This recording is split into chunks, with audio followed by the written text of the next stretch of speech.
Good evening, everyone, and welcome to Hearts of Blazing. This is May 15th, and weirdly, we keep on upping the stakes as this is the largest tournament we've had so far. Typically, numbers can reach around about similar to where we're at right now, but after check-in, usually we lose a ton of people, but not this time. This time we've stuck at the maximum cap, which is 64 players. I'm joined today on commentary with Sirium Jim. It's a big pleasure, it's long overdue, so if you'd like to introduce himself. Thank you very much for the invitation, sir. Well, I saw the opportunity present itself this morning, and I was thinking, I haven't commentated with you in a while, and I enjoyed it. And I haven't commentated one of your events either, so I'm super hyped. Especially because we got 64 absolute murderers. Oh my god, battle out for our amusement. Not only have we hit the 64-player cap, in actuality in this bracket, we've also got some of the best players attending this event that don't typically attend online events, and that's what gets me hyped. We have players like Aixie representing Djeeta, players like Zane coming from PS4, representing Lancelot. It's going to be awesome, honestly. We're going to see a lot of new faces that we don't typically see. Speaking of which, our first stream match is going to be Zane against a player named Makudas. They should be making their way here as we speak, but Zane was in the Twitch chat but wasn't in the Discord, so luckily I managed to spot him in the Twitch chat ahead of time. Out. Yeah. I pinged the wrong Zane. The classic. But it's okay, because I found him. Yeah, no, I was just saying, it's really cool that you've got 64 people, because, all the events started off with 60 or so, at the start of, when you guys all started doing your awesome tournaments, and then they started to drop off a little bit. But the fact you've got 64 still, that's a super good achievement, man. I mean, for sure, but at the same time, the scene is only continuing to grow and grow. And I'm not going to lie, there were lots of, we're going to go with the word superfluous tournaments going on that really served to only, bolster the TO and their reputation, if you know what I mean. They were basically doing them for clout. And they were really, really poorly managed and ran events. So a lot of the, I guess the motivation for the players started to burn out, because they had constant events, but a lot of them were really poorly ran. So with the absence of Gibbs events, he's running Granblue right now. I feel like, there's a big open gap for another well-run event, and a lot of players are finding that in Hearts of Blazing, which, obviously makes me incredibly proud. Yeah, and it's about consistency as well, I guess, because you do them so frequently, people know now that you're going to get, a good quality event from it. So, yes, testament to you guys, man. And you, obviously yourself, who's running this stuff every single week. We had the numbers before, but we were lacking some of the good players. But this week, we've finally started together. We've got Mikoro joining, who is an amazing Zeta. We have Svampen. We have Malman. We have, again, Aixie, Zane. We have lots of killers this time. There you go. Zane's managed to find the room before Makudas. So I'm not sure if this is a good thing or a bad thing.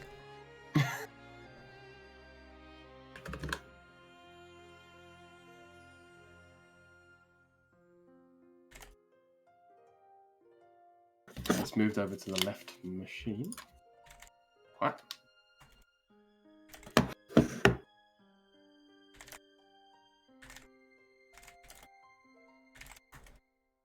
Alrighty, so I'm going to try and get a hold of Makudas real quick.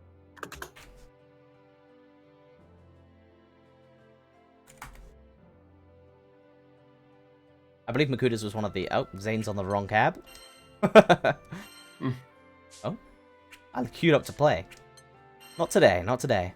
But speaking of, I'm getting used to hitbox now, because I was a genius, right? As a little primer, a get good with hitbox quick, I've been labbing Melty Blood, which obviously has forced me to lab execution, learn about jumping. But now that I've picked up hitbox, I'm finally starting to get used to it. I can't wait to start playing in other people's Granblue events. It's gonna be a lot of fun. I literally have about 3 or 4 people that come into my stream every single day, like my long-running people, like Papa Masha and all the boys, and they all play hitbox, and they just harass me every time my controller breaks. It's just like the popcorn, the popcorn throws in the back are like, "Boo! Play your hitbox, boo!" I just don't.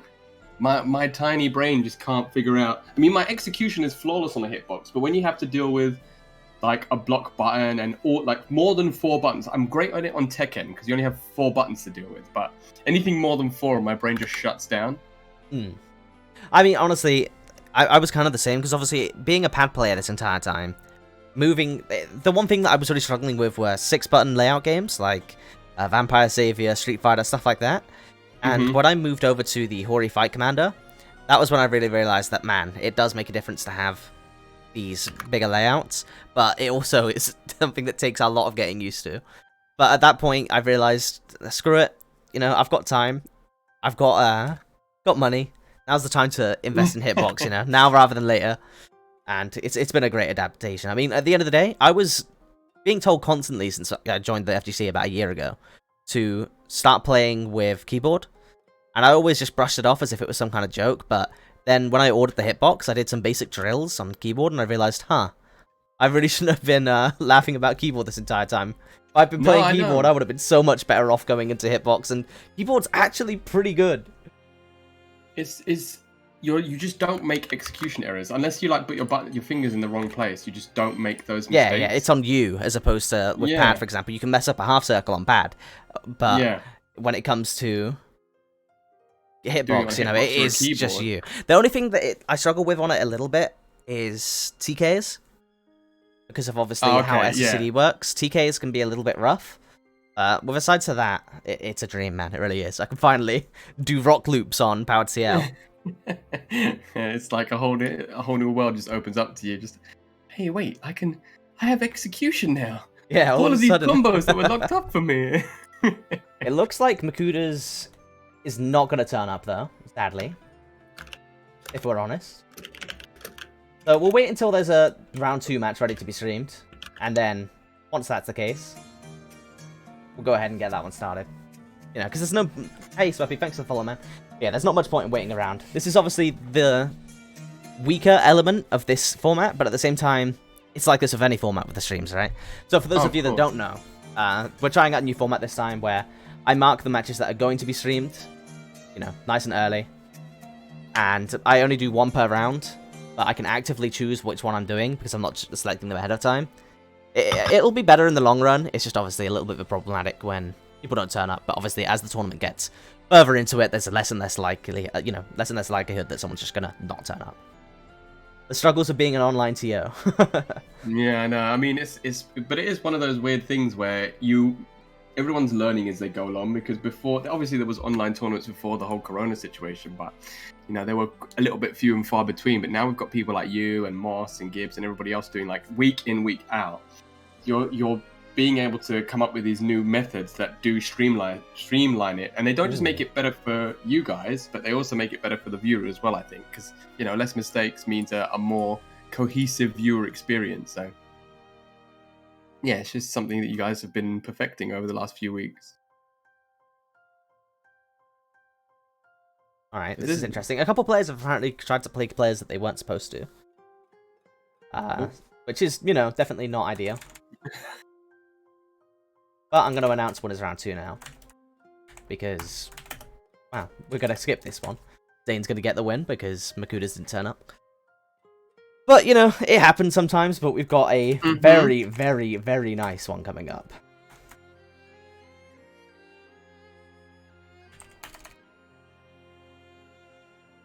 Yeah, this is a really set. For those of you, hold on, let me stick it. There is a command in chat, but let me just stick this in chat for you guys so that you can see the bracket. You can keep up to date with us. There are a lot of killers in this tournament. We got Rixta, we got Benners, we got Cynical himself, the man. We got Kingston, TheoryFighter, Zane, Paddu. Oh my gosh, Aikesy. So many. Streampuff. Deviant. Yeah, Streampuff's back as well. I keep on forgetting that. Streampuff's back. Yeah, that's Zoe Red, you know?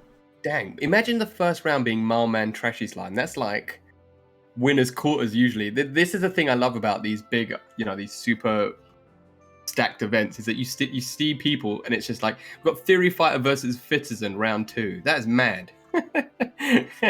When tournaments are stacked, you just have rounds that could be grand finals or like winners finals and normal tournaments. Kendeep's back? Oh, that's good. Yeah, it's pretty cool. We've been seeing him in a lot of events recently. Oh, as I said it, he joined the chat room. Let's go. He joined the lobby, rather. Now, obviously, Marman, nothing to go at either. One of the OG good Grans. And he's been sticking at it. It was really cool, though, because I feel like we've seen Marman grow a lot one of the more... Well, one of the players that better shows off the growth that a player can have, if you know what I mean.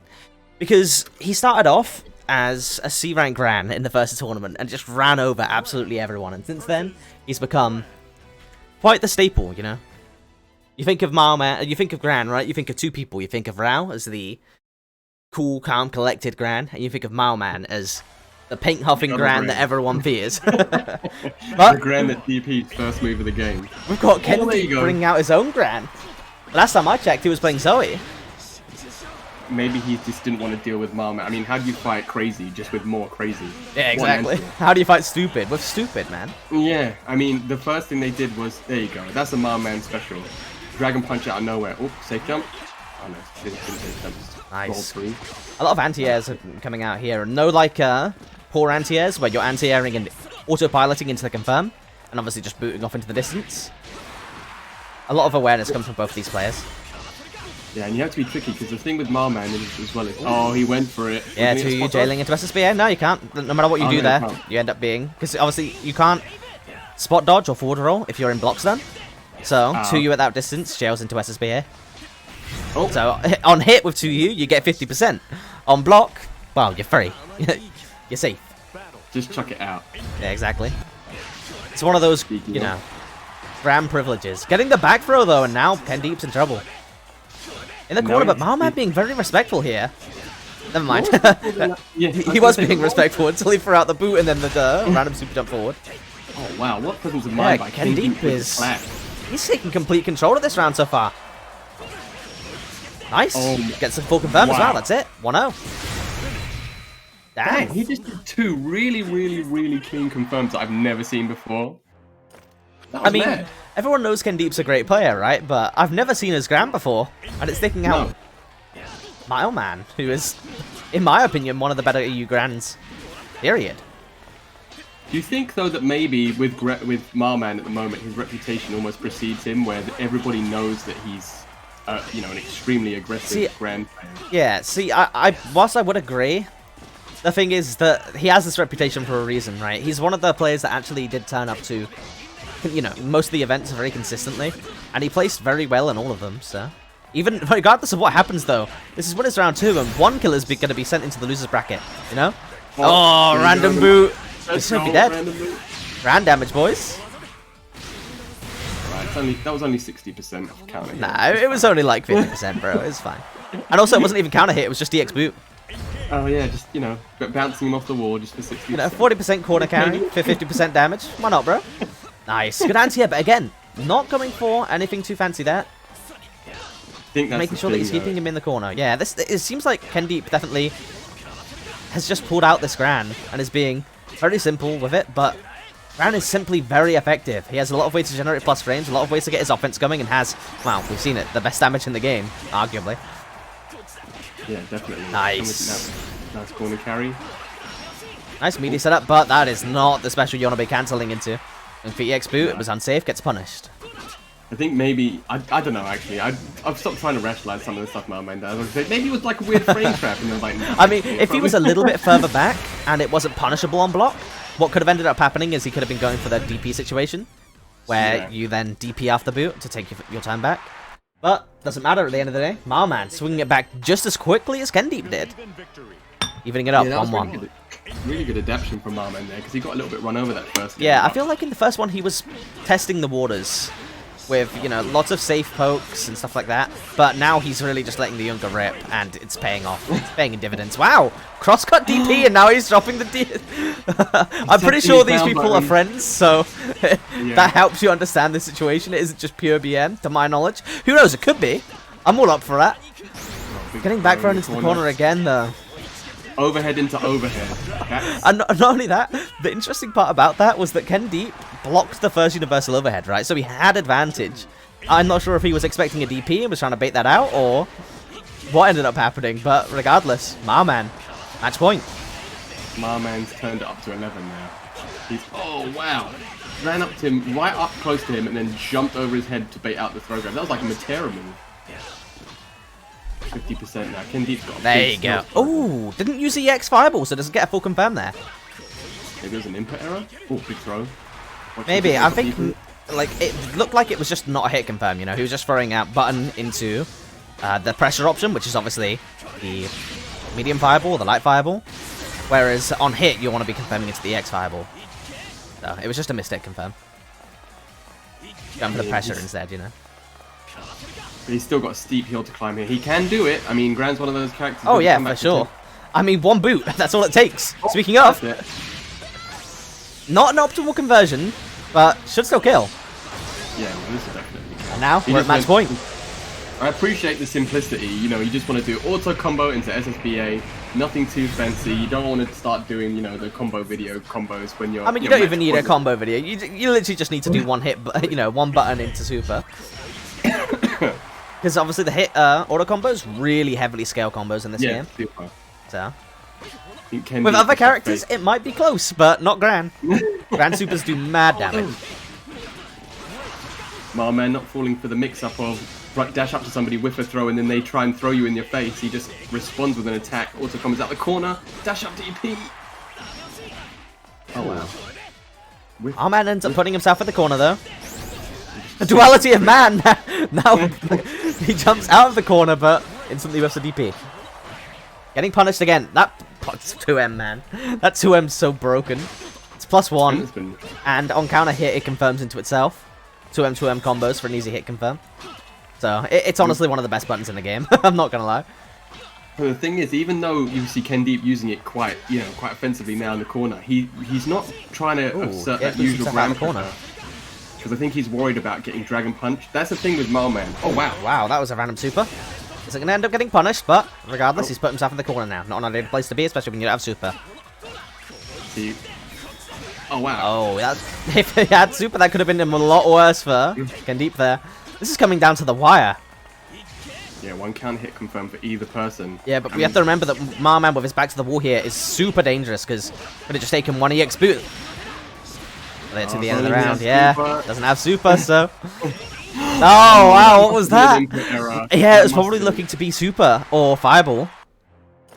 Ends up getting raw 5 heavy though and dies. Marman taking the first match. And that, ladies and gentlemen, is the sort of match that you want to kick off the tournament on stream. That was. I mean, yeah, for sure. You can't get much better than that. Alright, let's check the Discord, make sure everything's running well. Obviously, huge shoutouts to Sodium Jim for joining me today, and we have our tournament administrators as well. We have Pink helping out, and I believe we also have Zavid, Cynical, and Squid Guy ready, just in case anything else goes wrong. You know, failing all of that, just hop into the stream chat. I'll be sure to read it, and if there's an issue going on that none of the TAs can deal with, I'll do it myself. But yeah, this is the support from the community in all aspects. You know, the attendees, the viewership, the help on commentary like yourself, and the help from the community for tournament administrating is why these events go so smoothly, honestly. Couldn't do it myself. I mean, I appreciate that, man, but it's like I was saying before, and I feel like I've been saying it a lot recently, when you do good stuff, people appreciate that and respond to it, right? If you put on a suck event that was run poorly, you wouldn't get half the turnout that you do, but, you know, you put on good events every single week, you've shown your consistency, and people want to come and support that. So it's really good. Next up, we're going to go with Yamabiko versus Domitto. Yamabiko is a pretty good Lowain player, and Domitto has recently moved over to Zeta, so I'm pretty hyped for this one. It's funny because Zeta seems on paper to be a really strong character, or at least, you know, just below the absolute top tiers, but I feel like I haven't really seen much use EU of her. Representation is dead, but we do have some of the best Jetas in, you know, EU right here, right now, in this tournament. I have no doubt we're going to be seeing them in top 8. So we'll finally get to show you why Zeta is top 4. I want to see the dirt, man. I want to see the craziness, because I fight a fair few Jetas online, but you know, I want to see the absolute top level, the dirty tech. ones. Yeah, exactly. What's it saying that this match has? Yeah, man. Honestly, every single time that Marman's on stream, he has a ton of people in the stream chat cheering him on, or cheering Mailman on, whatever he's being called on the day. Oh. Zeta versus Lowain. Zeta versus Lowain. They're going straight into it. Lowain, arguably the worst character in the game until he's on 30% with 100 meter, and then becomes mean, a whole honestly, different kettle of fish. every character in this game has their source, but Lowain obviously is one of the ones with a little bit lacking. But the really interesting discussion to be having right now, I feel, because we're going to be stuck with this patch for a very long time, and I feel like the tier list practically writes itself at this point. But the interesting discussion to have is the online versus the offline tier list, right?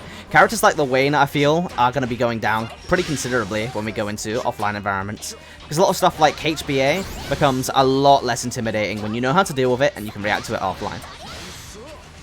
With that said, you know, you Lowain, you don't have the best tools to deal with pressure, right? And Djeeta pressure might be the best pressure in the game in the corner. She has access to so many frame traps, such great mid-range pokes, such great close-range buttons. She has great throw range, great run speed, great walk speed, so her tick throws are terrifying as well. Honestly, Djeeta is terrifying in that corner, and she can frame trap with, she can frame trap with her wreckers as well, which is something that characters like Gran and Katalina don't have access to, because obviously they have Boot and Droid, which are great as tools in their own right, but they lose some effectiveness in the corner because they're so unsafe on block, whereas Zeta can throw those out and frame trap pretty readily, and then, you know, you're dealing with Wrecker RPS at that point, which is still a great situation to have. That is, I mean, you literally just described the first half of that match was just Yamabiko, you know, just not being able to deal with it. It's almost Lancelot-esque the way that she can just cancel which Wrecker she does and then start pressuring. But I mean, yeah, it's Wrecker RPS, right? But using the EX Wrecker right there, taking him all the way to the corner. Yamabiko doing a great mash, not respecting that universal overhead. I think right call as well, though. Yeah, Yeah, I mean, you have to take risks like that on defense as the win, right? Especially with your parry down. Because if you don't do stuff like that, you're just going to end up getting smoked. Oh, wow. Yamabiko got the punish there, but, you know, ends up getting into a scramble situation off of it. Seeing Yamabiko do quite a cool setup a couple of times. He calls out the laser bot and the bros sort of mask, like that. And it sort of masks the laser bot, and he's been able to hit confirm off the laser, trying to hit laser a couple of times. Yeah, Yamabiko is like a lab gremlin when it comes to confirming off of certain random situations, honestly. Like, you watch Lowain players play, and they're getting these confirms from the most obscure hits you've ever seen in your life. Like, one random bro hits you, and they get a full confirm off of it. And that's because, in order to make Lowain work, these people have been hitting the lab like no other. And it really does show. I think that's the thing with all the low-tier characters. Well, I tried to jump out. Nice, there you go. See? Like Telling you. Yeah, random bro, yeah. Literally. They convert off of everything, and it's because they have to. But imagine if you put this, you know, amount of labbing into a character of wow, never mind. Also, Domitto's kind of been getting smoked recently by the parries. I think we haven't seen a single 1B spot dodged or DP'd. Maybe a bit of matchup unfamiliarity. If not, it could just be nerves. Yeah, I think he tried to Dragon Punch a couple of times, and it was blocked and punished, so I think maybe he's a little bit more reluctant there to start just trying to whip punish or punish stuff with it, but good blocking over. Can we talk about the fact that Yamabiko's put us to match point already? Wow, almost getting an incredible confirm there. Clean. Yeah, well, you know, wasn't clean because it ended up dropping, and now he's in the corner. Lowain in the corner is not a pretty face, and here we go. We're seeing the wreckers coming out from Domitto. A lot of pressure, but Yamabiko found a way out. Found a way to take a turn back. Oh wow, catch up to you and Wreckers, and this should be it. Oh yeah, that's true, Bennis. Never mind. Nice, getting the SBA confirmed. Easy input, because as you can tell, because her hair isn't blue. Oh really? No, I didn't know that. That's cool. Yeah, her hair goes, because it's all about the whole Eternals deal. So, when she's in that costume, her hair goes blue, so they did homage to that. Also, yeah, so now that Bennis has pointed this out, I am now realizing that every single parry so far has been on Wreckers, which is wonderful matchup knowledge coming out from Yamabiko. Like, there you go. Oh, so, against normal buttons, yeah, parry is pretty much useless, especially against a character with DPs, right? It's used more to safe jumps and jump-ins, where, you know, you don't have any access to reversal DPs or spot dodges, right? As special cancels out of the button. But the one thing that Lowain parry is really good at dealing with is special cancels. Stuff like Wreckers, stuff like Headbutt, anything like that. Obviously, you can't special cancel from Wrecker into spot dodge or DP. So if Lowain parries that, you get smoked. Domitto dealing with Yigi really well there, though. Yeah, I mean, that's twice now that it's been called out, and twice that it's done relatively nothing. He just carried it out. It's funny that he did such a good job of dealing with all of the Iggy pressure and then gets hit by a slide into lunge. straight away. Yeah, I afterwards. mean, It's just like, oh, come Lowain on. has some great buttons. I think people sleep on Lowain's buttons a little bit. Like, Lowain definitely has access to some great buttons, but it's the fact that it's really hard for him to hit confirm off of them that's a problem, especially without, you know, once you spent EX Awesome Source, you're basically just sitting there with nothing to confirm off of or convert from any, you know, ever. But as we just saw, Yamabiko, no problem. Yeah, I guess Domitto it seemed a bit unsure of the range, I guess. I don't know if he was trying to bait it out and then... I mean, you gotta watch your toes, right? If you see it against most characters, if they're not watching their toes, they get hit out by the 2Us. Oh, I've got 6 mentioned.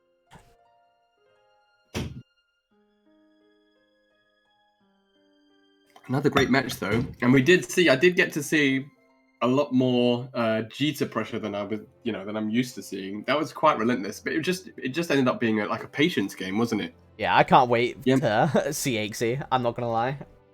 Aixie's Zeta is, ooh, chef's kiss. We don't get to see him in online events very much, but man, I'm so looking forward to it. I saw him play a couple of weeks ago in the shuttle bus in FG Treehouse, Guild Stole My Rides event. I think he fought Fitterzen, and Fitterzen beat him with Percival, but it was a really good match. Percival, obviously, one of the big winners of the past couple patches. Mm-hmm. Hey, Robovania, thank you so much for the sub, man. I appreciate it. Hey, Robovania. How's it going, my man? He comes into my chat, too. Ah, look at How that. you doing, fella? Showing the support, man. Yeah, the cross-pollination. Let's go. Honestly, we're so close to a Twitch payout at this point as well. The Twitch affiliate payout that every sub counts. It really does. Alright, so we're going to wait for Winners Quarters now. In Winners Quarters, we are going to be streaming 2 of the matches. And I think we'll catch the Paddu versus the winner of Svampen Lives. And then we'll also catch the match, which will be Rixta against Belm. So the winner of that against Benners and Linkero. The interesting thing about that is that Belm and Linkero are both Lancelot players. So, Lancelot seems to be taking over this tournament a little bit, not gonna lie.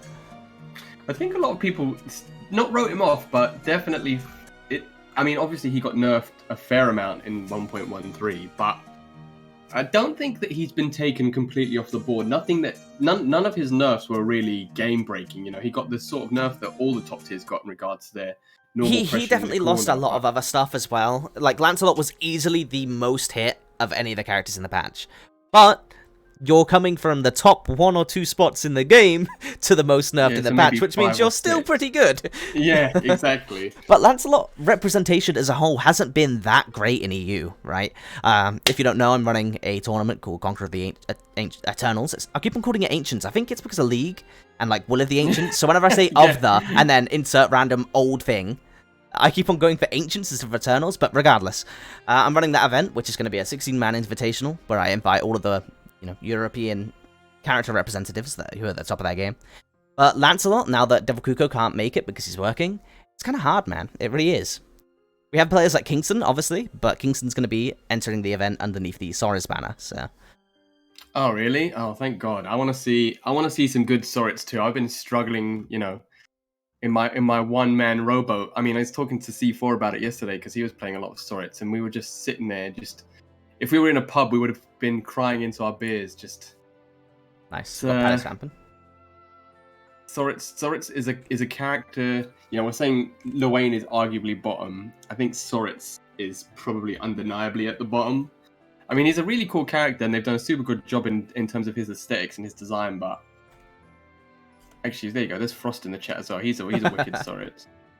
I mean, I love Soris, man. I love all the characters in this game, and even the worst characters in this game, we see Kingston going really far all the time. Even the worst characters in this game are still saucy, for sure. Oh yeah, I mean, I was saying this yesterday in C4's event.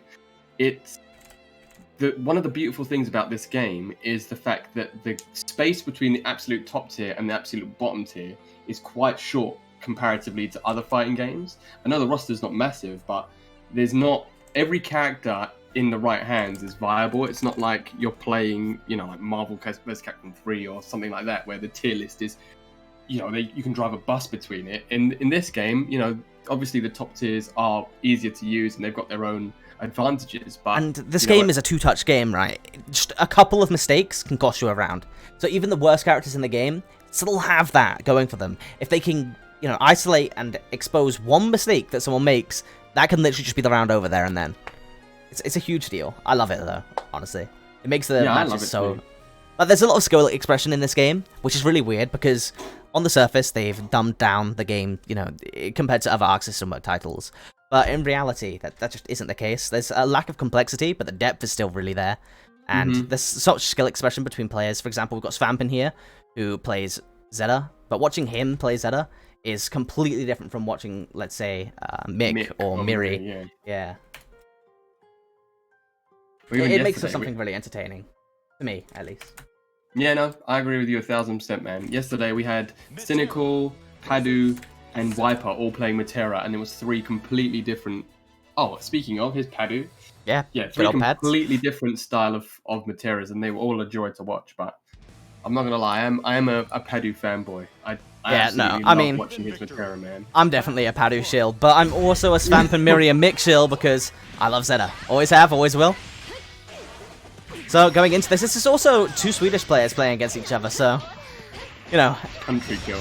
Yeah, we've got a country kill going on, we've got 2 of my favourite players playing against each other. Great confirm from Svampen there. Oh, wow.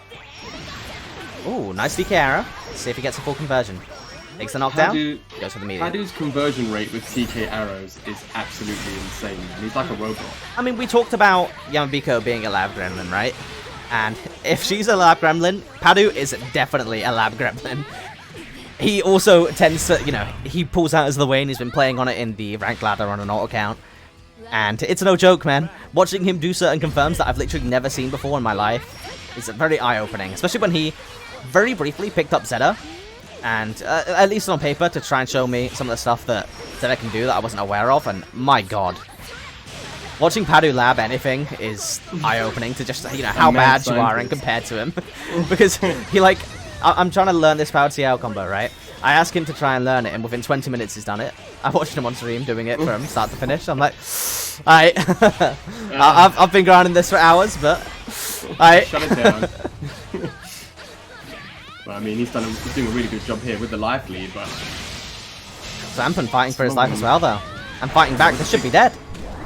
Yeah, I was going to say, that was a dirty counter hit, 50%. Yeah, Zeta's damage is no joke, and the biggest kind of boon to this character is that she has, every character in this game has their fucked up situations, right? But the thing is about Zeta is that Zeta can loop those fucked up situations, so that once you are out of that fucked up situation, you're right back into it. Gets the knockdown, goes for another low pogo, puts you back in that mix-up. She has fuzzies that work on everyone except Charlotta in the game.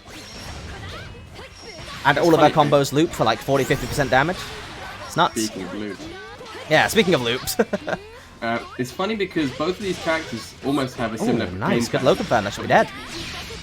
Which works really well against other characters without reversals. They just put you in the corner, and then it just becomes high, low, and you can only block for so long, right? If you've got a Dragon Punch, that gives you the option to get the hell off me, but if you don't, you just have to be patient and try and take your turn when you can. But if you don't, it's what just happens. You get counter hit confirm into the next game.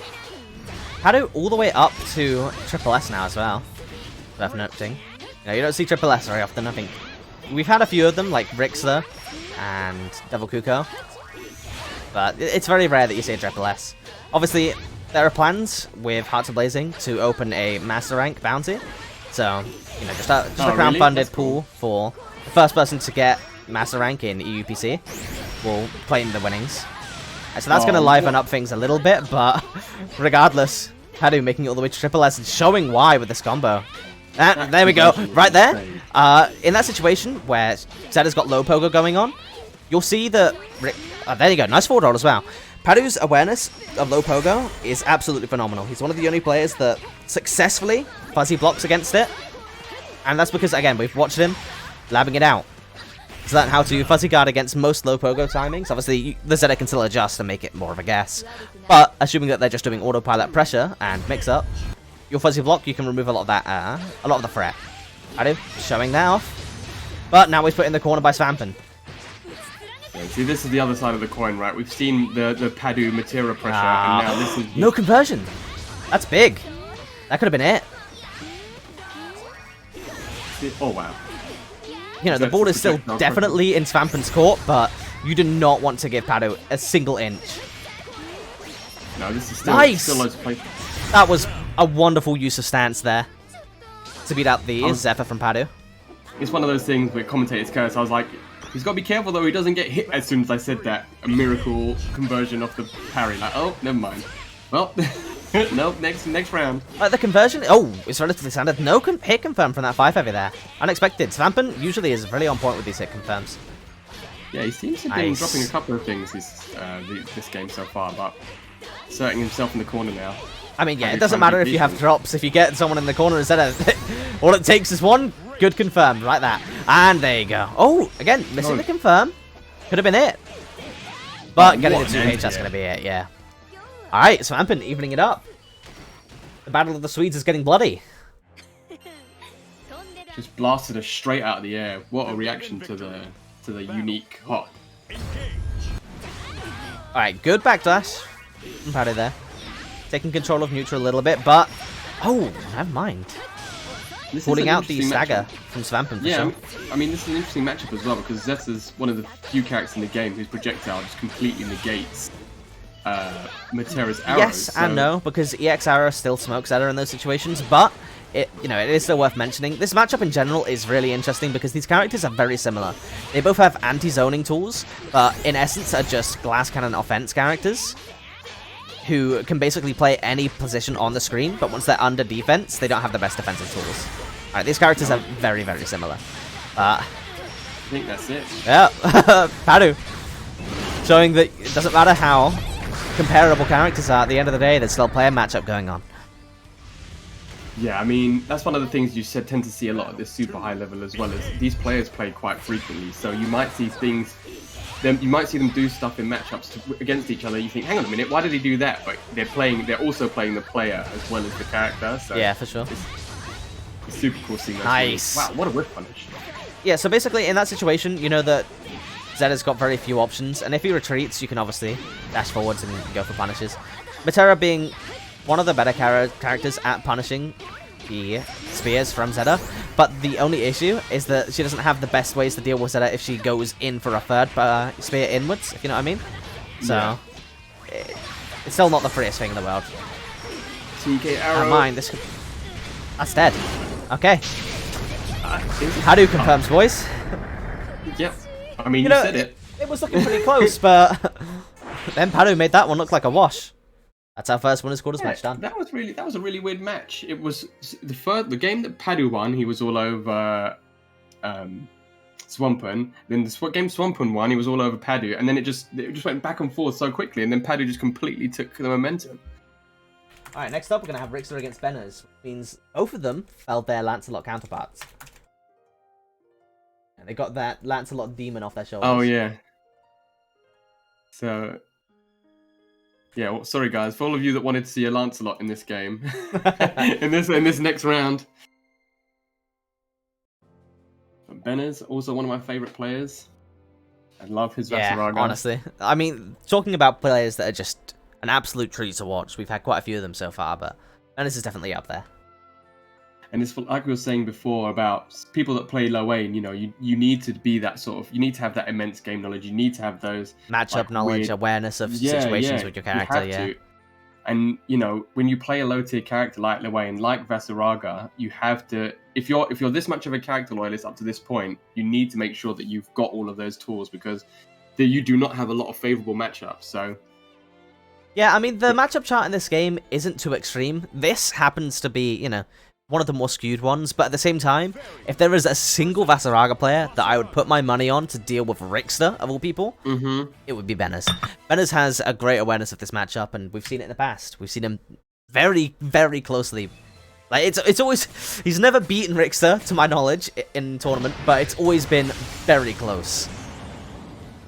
Honestly, now we're going to be getting into it, seeing if he can give us something new to talk about. The Benners method is just to try and get your opponent into the corner with shoulder tackle as quickly as you can and start asserting yourself. Yeah, in this matchup, that's a little bit hard. So you'll see, for example, Vaseraga standing absolutely full screen where none of Ferry's stuff will be able to hit him. But Rixta has adapted against player matchups. And Rixta has adapted to that, knowing that Ben has an understanding that he can stand at those ranges, and Rixta tends to play this matchup very aggressively now. Because obviously the only thing that you don't want to let Vaseraga do is get his stocks.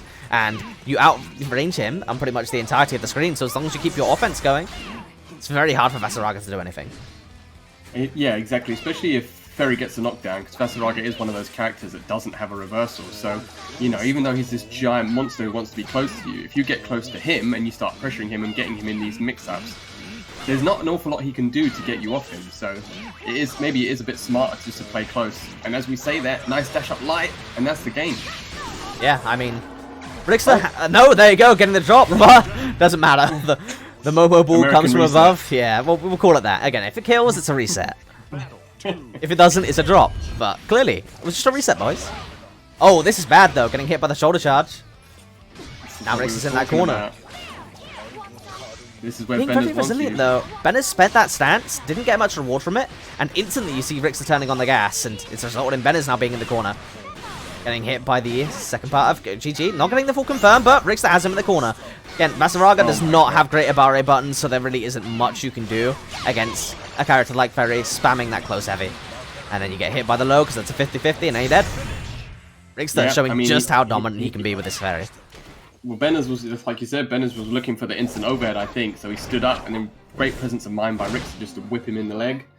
And just take the I round. mean, it's literally a 50-50 at that point. There isn't much you can do other than guess, because one second you're playing Granblue, the next second you're playing Melty Blood. It's chill. You know, why not? You just have to hold that. That's life. You picked a low tier, you picked Ferry. You know? 50-50 into character select. Let's go. Battle 1. But at the same time, you know, whilst Rixta has done a phenomenal job with his character select play, you know, you still have the low tier OS to hide behind when you're playing a character like Vaseraga. But I've never once in my life seen Benners use that OS. That OS is very reminiscent of Scrubs. You know, they tend to use it quite a lot, but never once seen it from Benners. No, he just grinds. Yeah, he puts in the work. He understands that he's playing a slightly worse character than other people, and he puts in the work to make up for it, which is exactly what you've got to do. Can't sit there using the OS, feeling sorry about yourself. You know, not taking accountability for your own play. You just gotta grind that slate, man. This is very close. He's not at chip point, but gets the JM. Wow. Perfect. Again, here we go. Benner's showing us what he's all about. And that was really well played by him as well, because he showed that he didn't have any fear, because he could have got Dragon Punched at any point there, and instead he just kept that pressure up and eventually got the hit to take the game. Oh, wow. Interesting. Getting hit by really late active frames. I think. That was weird. I have no idea what just happened to him. Yeah, Either way, Ferry's Vaseraga getting his armor up, and obviously in this matchup you were 100% happy to take a button in response to getting your armor, because it means that you can just shoulder charge straight through a button and you're on top of Ferry.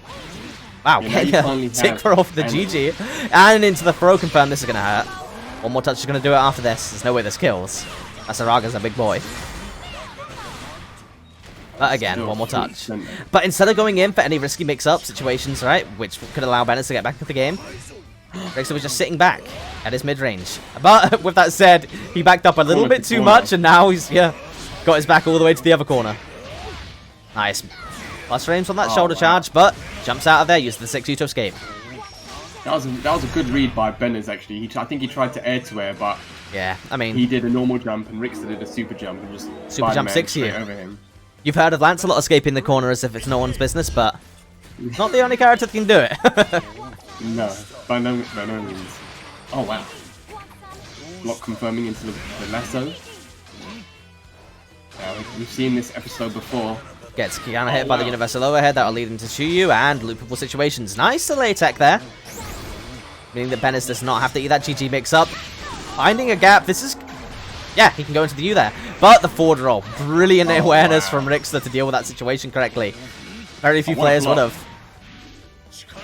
Now Rixta spacing himself back up a little bit, but gets tapped by the 2U. It's the meaty shoulder turn. Oh, never mind. Misses the command throw, and this could be it. Yeah, it is. Damn. Really good.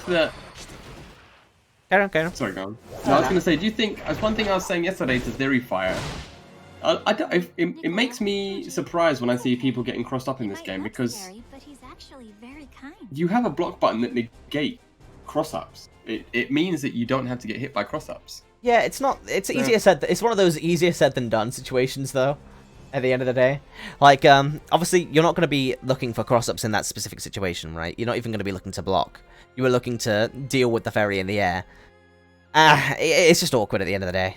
I can completely understand why you'd get hit by that, but with that said, Ferry is one of those characters as well that you don't typically look for cross-ups for against period, because she doesn't have very good cross-up buttons. The only way that she actually has to cross-up is to cross over someone with super jump, and then use the guard button to force the character to change around, and then you can, you know, go for the buttons. But the only other time at which you can do it is with the backwards hitbox of JH, and that's like really tight, so... Again, great awareness from Rixta to make that one work. Yeah. I mean, Rixta's execution, again, another lab monkey, honestly. He spends all of his time in that lab, labbing out optimals. I see it all the time. And he makes Ferry look more and more terrifying every time I see him, honestly. Yeah, I mean, he played really well there. Benners just didn't seem like he had made the right decisions there on defense, but can't take that anything away from Rixta. Bracket real quick. Zane versus Citizen, so one of those players that you saw from the Shuttle Bus tournament getting knocked out. Whether that's going to go up against Malman. AXE's in losers. Damn, who did AXE lose to? Have a look. Oh, we lost to a player named Martin. Wait, and then this Martin player also knocked out Deviants. Who is this mysterious man? Let's go and find out. Paddu's up against him in winners semifinals now. Tournament's progressing quite quickly, man. These matches are... Yeah, this is... I was saying about the fact that this is the new format that we're going to be trying out to try and speed things up. Specifically because there are players from Finland, for example, who are 2 hours ahead of us. So when these tournaments end, it's usually like midnight, sometimes even 1 AM for them. So I want to try and streamline these events a little bit in terms of the stream. And this format, even with the delays at the start because someone didn't turn up, running very smoothly. Again, credit has to be given to the players as well, though. Yeah, that's the cool thing about online tournaments. Anyone know who Martin is? Anyone? Because this man looks terrifying. He's taking out some of the big boys. Taking out AXE and Deviants. You know, my cat reps. I've never seen him in 10 tournaments before, though. And I have been paying attention. Paddu said it's Sweden's best Gran. Well, that's terrifying. Sweden is an absolutely stacked region. It really is. Like, there are a few regions which just pop out to you, right? You've got France, Germany, Sweden, and Finland. Those are the big ones, I feel. We've also had some upsets with Spain and some Spanish Charlottas recently, but those are the 4 main regions that I think of when I think of great online European fighting game players. And hearing that this is the best that they have to offer in terms of Gran, you know, it starts to make something start to add up.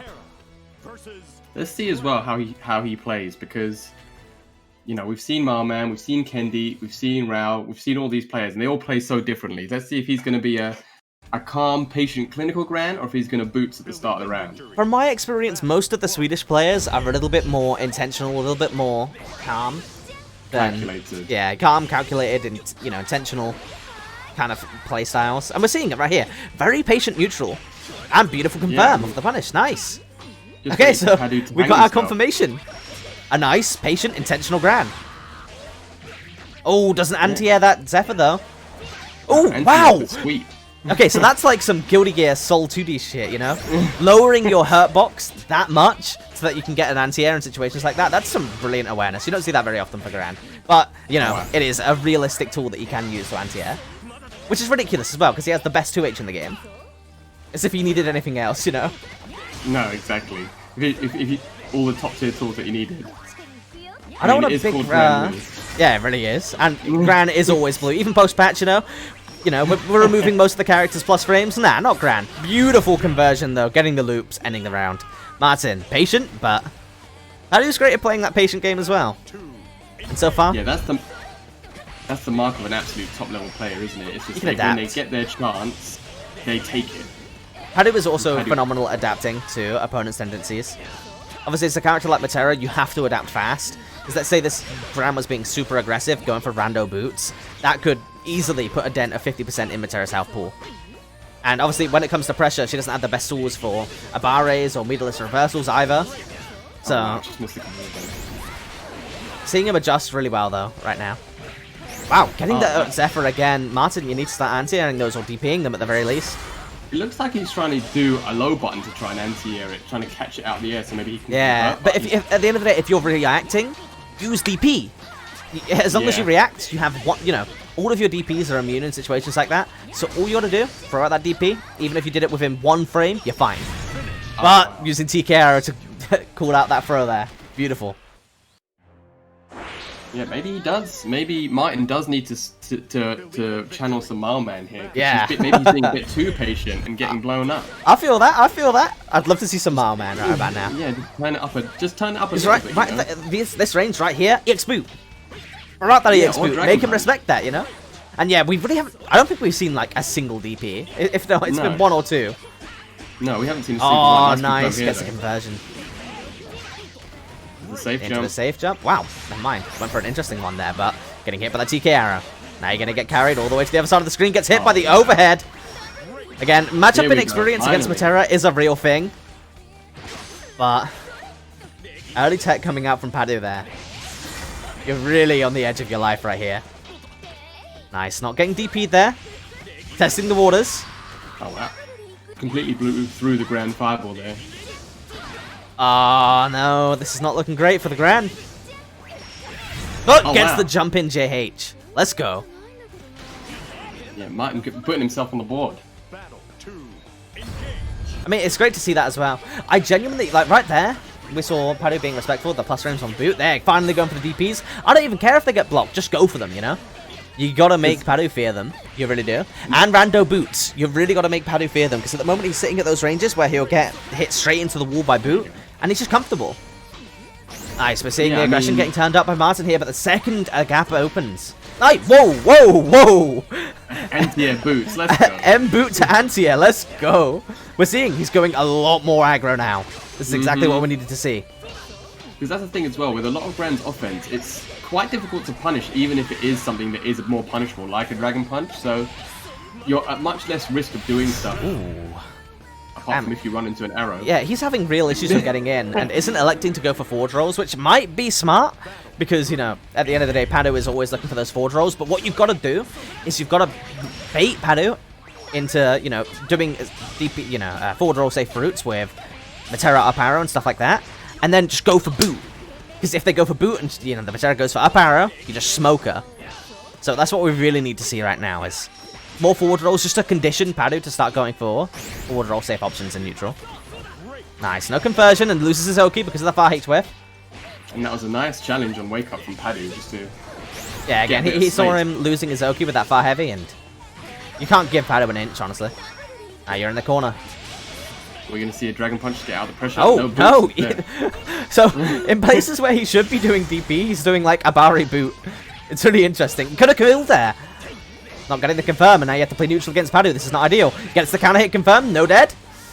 Why did he convert into super? Oh, that was a hard confirm, in fairness. I'll give him that. But should be able to get the kill. There you go. Chips him out. Wow. That was such a doomed situation for Metera. Metera has no reversal because she spent it there. And obviously, you push the Gran back to a distance where you could block the boot. But it doesn't matter because you get chipped out. That was absolutely cursed. Checkmate. But well played by Martin, because he was looking a bit like he was floundering. I mean, yeah, it was very close to being in losers there. Let's be real. Oh, wow, what a convert. Oh, wow, gets the low. And then Goat resets into an overhead, and there you go. It's a round. Paddu round, boys. Yeah, that's literally a Paddu round. You get strong twice into battle 2. Nice spot dodge. Nice. Into sweep. Wow. Spot dodge sweep. That was really risky as well, because if Gran had the foresight to go for block button there, he would have been able to block that, and I'm pretty sure at that range he would have got a punish as well. And obviously any touch from Gran is not pretty. No, and I think the thing is as well now is because Paddu's seen that Martin is quite reluctant to Dragon Punch, that he's asserting himself in ways with Metera that he probably shouldn't be able to in this matchup. But That's very true. But at the same time, we are seeing Martin starting to turn up the aggression a lot more in this match, which is brilliant. Good adaptation, and there we go. That's what we want to see. That's what I want to see, yeah. EX boot, you're behind us, but doesn't matter. Doesn't get the confirm off of the EX fireball. This could have been dead. That's DK arrowed. Should be dead. Those That's it. loops It's just so losers. clean. Nope, there you go. One hit left. I thought so. Let's go. Forward rolls, but now you're at chip point. Get hit by a single thing, you die. Gotta go for the forward roll? No, never mind. We're in a... Nah. Calls him out. Yeah. I respect it. I mean, Paddu had to put his life on the line there, but even if he loses there, he still has more rounds to go. Whereas Martin, you know, obviously, if he uses DP there and it gets blocked, he's out. So, I don't know. Player psychology is a really interesting thing to talk about and think about going into matches. Yeah, that was super good. And shout-outs as well to 90 people watching. Thank you very much for choosing to spend your Friday evening jamming, well, wherever you are, your Friday, just jamming with us, watching some super high-level Granblue. I mean, yeah, that is one of the best matches I've seen in a long time. I haven't seen Martin play before, but even within that set, you saw him adapting, right? Which is the hallmark of a great player. Mm-hmm. Ooh, Rixta Yamabiko in winter semis. Yeah, it really has gone super quick, man. These players are just scything through each other. They just want to win and then watch a film or something. I mean, we got a well-run event paired with players who have a lot of experience in events. Yeah, but it's a 64-man bracket, and it's been an hour and we're in winners semis, approaching winners finals. You know, it's beautiful. It's absolutely beautiful. Looking at the bracket, even on losers' side, we've got Svampen, Yeah. Deviants, Benners, TheoryFighter, Life. That's mad, man. I mean, honestly, That's it's losers. absolutely ridiculous. Yeah. We've even got players like Godflash, Thunder. We've got Belm, Deviants. Man, this is going to be great. Obviously, we're not going to be streaming that until losers round 7, but that's getting close. And by the time that that's done, we're going to have our winners finals already decided. Which should be hype. Yeah, Rixta versus Yamabiko should be good. Rixta is so consistent, man. He The really, thing is, really plays a lot of this game. Is the Rixta and Paddu, again, they both have been playing their Lowains on their ults, you know, they have their pocket Lowains. So I feel that they know a lot of the stuff that Yamabiko's going to be going for, and they'll be able to deal with it in ways that other players won't be able to. But regardless, it's great to see Yamabiko making it all the way to winners semis. I think this is the highest placement we've seen from her in winners side so far. Well, she played really well. Yeah, I mean, it's not uncommon. It's not uncommon to see her in top 8, period. But making it all the way to top 8 still in winner's side is a completely different thing. Yamabiko bringing out the Lowain. This is still a really, really messed up matchup. Like, I think one of the worst matchups in the game. Especially when it comes to offline, this matchup's going to get even worse for Lowain. But let's see what Yamabiko has. I don't think I've seen this matchup really at high level, so this will be interesting. Yeah, I mean, you got to think about it, right? Every single summon that Lowain goes for, full screen, is just going to get swung away. Or he's just going to swing a button into it, get rid of it, no problem. Up close, there's not much Lowain can do. In mid-screen, not much Lowain can do. Ferry has the tools to deal with Lowain on defense, especially if you're a player who's as aware as Rixta is on defense, especially against a character like Lowain. They can be a little bit gimmicky and a little bit knowledge checky at times. Calling in Yggdrasil really early. This is a hallmark situation where you call in Yggdrasil literally because you want to get 2 of them. But you're playing against Rixta, he's not going to let you, eat those foods, get those parfaits at full screen. I don't think he even got hit by Chip. I mean, at the end of the day, like I was saying, Rixta plays Lowain, knows how to deal with Yggdrasil, and playing Ferry, one of the characters that can really cheese out Iggy. With that Vine Whip, it means that you can avoid the pullback of Storm. So as long as you're keeping yourself jumping, which is what you want to be doing against Orbs anyway. Wow! Safe DP as a result of the GG. That was messed up. That was But look at that. Like every single summon getting flicked away. Oh, good but conversion. unfortunately puts himself in the corner. Nice! Gets Universal overhead. This is going to hurt. We might even see a HBA setup here. Oh, is they going to get a conversion off of that as well? Yeah, straight into the HBA setup. Let's see. Can Rixta deal with this? Getting hit directly by the overhead and Yamabiko tying it up. What a Lowain round. Again, people can say what they want. This game is hype and you can make it work. And that's exactly what we were saying before. Every character's got their source, right? While Lowain Awesome doesn't source. have the most tools, especially as we're seeing in the, beautiful. like the long range. Yamabiko is making the best use of the Lowain power that I've ever seen, period, right now. Using it as against special cancels to deal with Domitto earlier, and is now using it to beat out jump-ins. That's exactly how you want to see Lowain's parry being used. Beautiful, again, right there, on the special, straight into the parry. You know, Lowain, a lot of people would say that it's pretty much like a non-functional tool, right? But it isn't non-functional, it just doesn't work in every situation. But Yamabiko finding those situations where it does work and running with them. Has 1 HP left, yeah. What else? Yeah, what else are we going to see? We've else but already seen Yggdrasil? Rixta. Yeah, we've seen him deal with it before, right? So I'd be surprised to see him get hit once. And now he's... in punish range.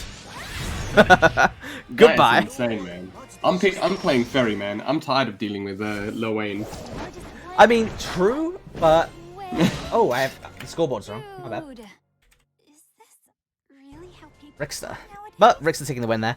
Again, it's not as simple as just picking up Ferry and dealing with it. Ferry is one of the more high-effort characters in the game.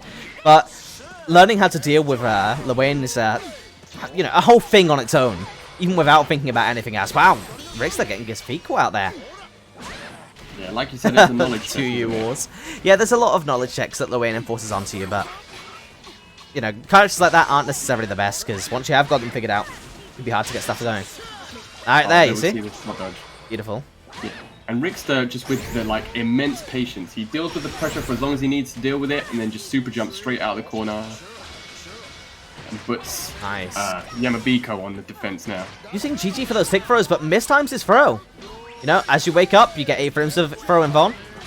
Yamabiko getting the back throw as a result of that, but now Rixta sitting very patiently, getting the mash there. Challenge. Yeah, I mean, you don't get much from it, but now you're calling in Yggdrasil. This could be scary. Because if this ends with Rixta in range for a far heavy punish, he's going to go right into EX Whip. Nice, getting the hit. Obviously, more importantly, that means you're not getting punished, which is huge. That's the first time we've seen Rixta get hit by anything. So yeah, Yamabiko needs to be really careful of those buttons, though, especially because SSBA is on lock. All it takes is one button confirm into SSBA. This could be over. No anti-air, getting put into the anime mix-ups. It's time to play Maui. If you block this, this is absolutely phenomenal if you manage to get out of this alive. Yeah. I mean, was waiting for it. I was watching so intently. I was like, yeah, so was I. I'm like, Yamabiko isn't dead. Yamabiko should be dead. Why is Yamabiko not dead? No, right at the end, just as it was about to wear away, Rixta managed to get the last hit. Nice. Ooh, the wake up, invulnerable throw frames there coming into play. I'm pretty sure that was just a block stun that time. Oh, okay. Oh, damn. Okay, okay. This isn't looking the worst, but Yamabiko getting absolutely pelted by Rixta turning on the aggro. Again, if there's a single player that can adapt in, you know, the space of a set, it's definitely Rixta.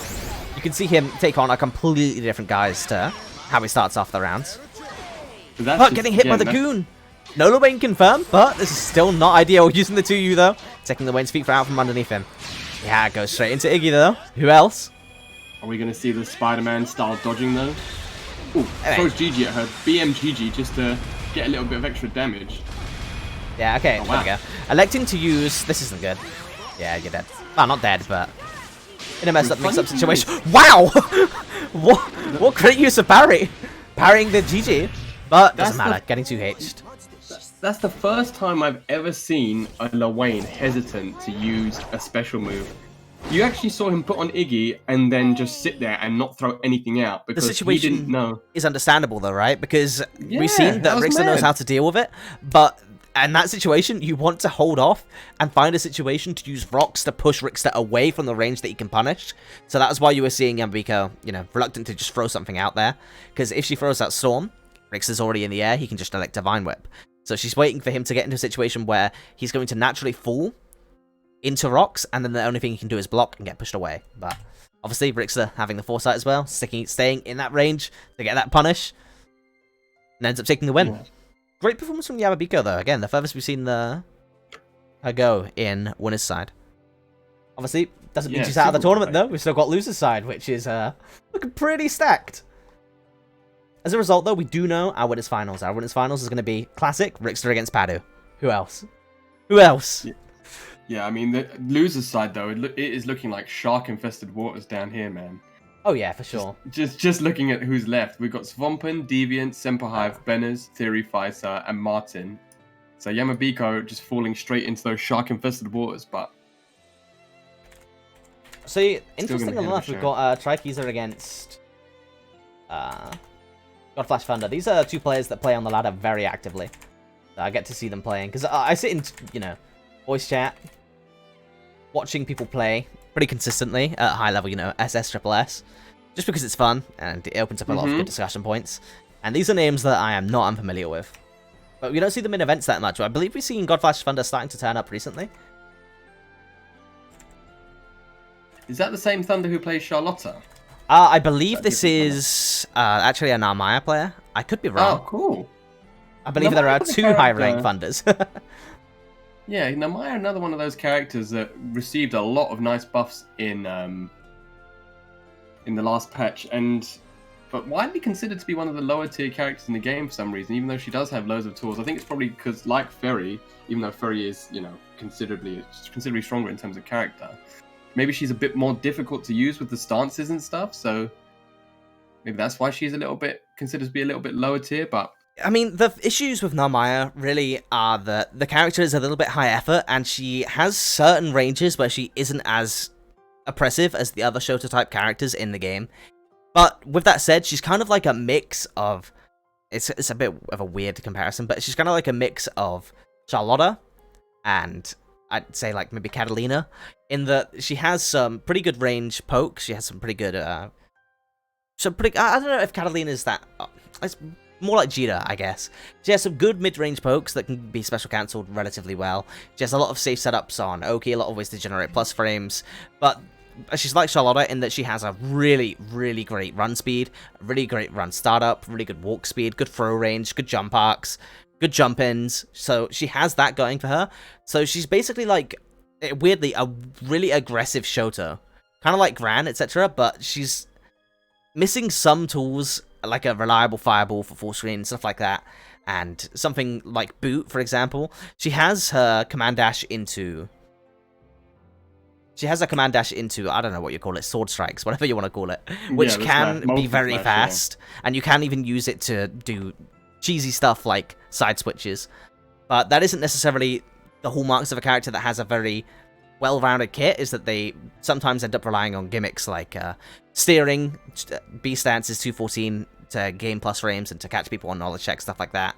But we do see players in Japan, like Domitto, doing great work with the character. She's nothing to be gawped at, because again, every character in this game has, you know, the potential to be great, especially a character like Narmaya, who has all the things to make up a great character, has a meatless reversal, has good plus frames, has fast buttons, has good walk speed, good throw game, yeah, good damage as well. The only issue is that this character, kind of like Bubs, has some issues with these, you know, these tools being a little less true in their strength, and also she doesn't always have full, you know, access to her full toolkit, because half of it is going to be locked behind the other stance.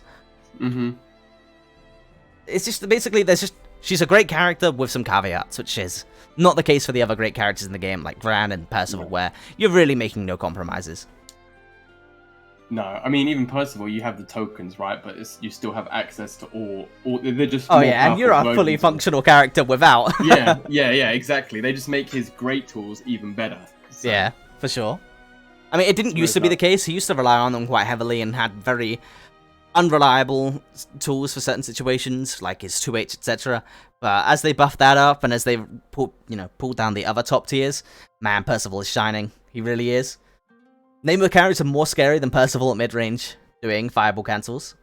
No, I mean, you can't. The other day, yeah, honestly, the other day when we were watching that, when I was watching that Shuttle Bus tournament, again, speaking of Fitzen, because he's just the guy who comes to mind with the, you know, top level. Obviously, there's a few top level Percivals, but I've seen Fitzen the most. Xerox, Dai, Enoch, Fitizen, all of these Great players, great players. There's also a lot of other players from, I believe, Germany who are just constantly picking up Percival. And over in Japan, we see pretty much every player dropping Katalina, you know, because she's not top 1 anymore. You know the Toy Story meme where he's like, you know, I don't want to play with you anymore and throws everybody away. Yeah, that's Katalina, and it's being picked up by Djeeta and Percival players. Yeah, and I mean, you can just see them, all of them just do this, like, stand medium, stand heavy into light fireball pressure in the corner. And even though it doesn't seem like it's a real thing, you just see people just crack. And they just start doing crazy stuff like trying to randomly super jump, get hit by counter hit, you know, anti-air into 40%, into knockdown, into tokens, into the same thing. So he's a really mad character because he's got a lot of range that a lot of characters can't, you know, deal with as well as he can. For sure. I mean, honestly, the one thing that I don't like about that character, and the one reason why I'm not moving over to Percival, is just his shoulder pads. I think it makes him look like a bit of a douche. Yeah, but he's supposed to be a douche, so that's his whole Yeah, I know, but just because someone's supposed to be a douche doesn't mean I'm gonna like the fact that he's a douche. Yeah, he's honest, you know. He's a douche. He knows he's a douche, so he dresses like one. That's just the shoulder pads, though, man. That's too extra. It's like Bubs. Like Bubs looks sick. But come on, man, it's a bit too much.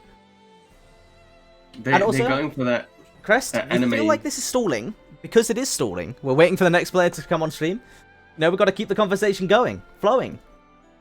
It's our job as commentators. Yeah, that's one of my favorite things, though, is when you get a little bit of downtime just to, you know, swap theories, you know, discuss characters, and because everyone's really fun right now as well. Yeah, everyone's got a like at least some sort of valuable insight or opinion that can, you know, really highlight something that maybe you didn't know. Other than Lance players. About in a different way. And they contribute nothing to society and should be ignored. Sorry about that, Newt. Yep, I knew it. Sorry about that, Newt. Just straight shot, straight into chat, that broadside.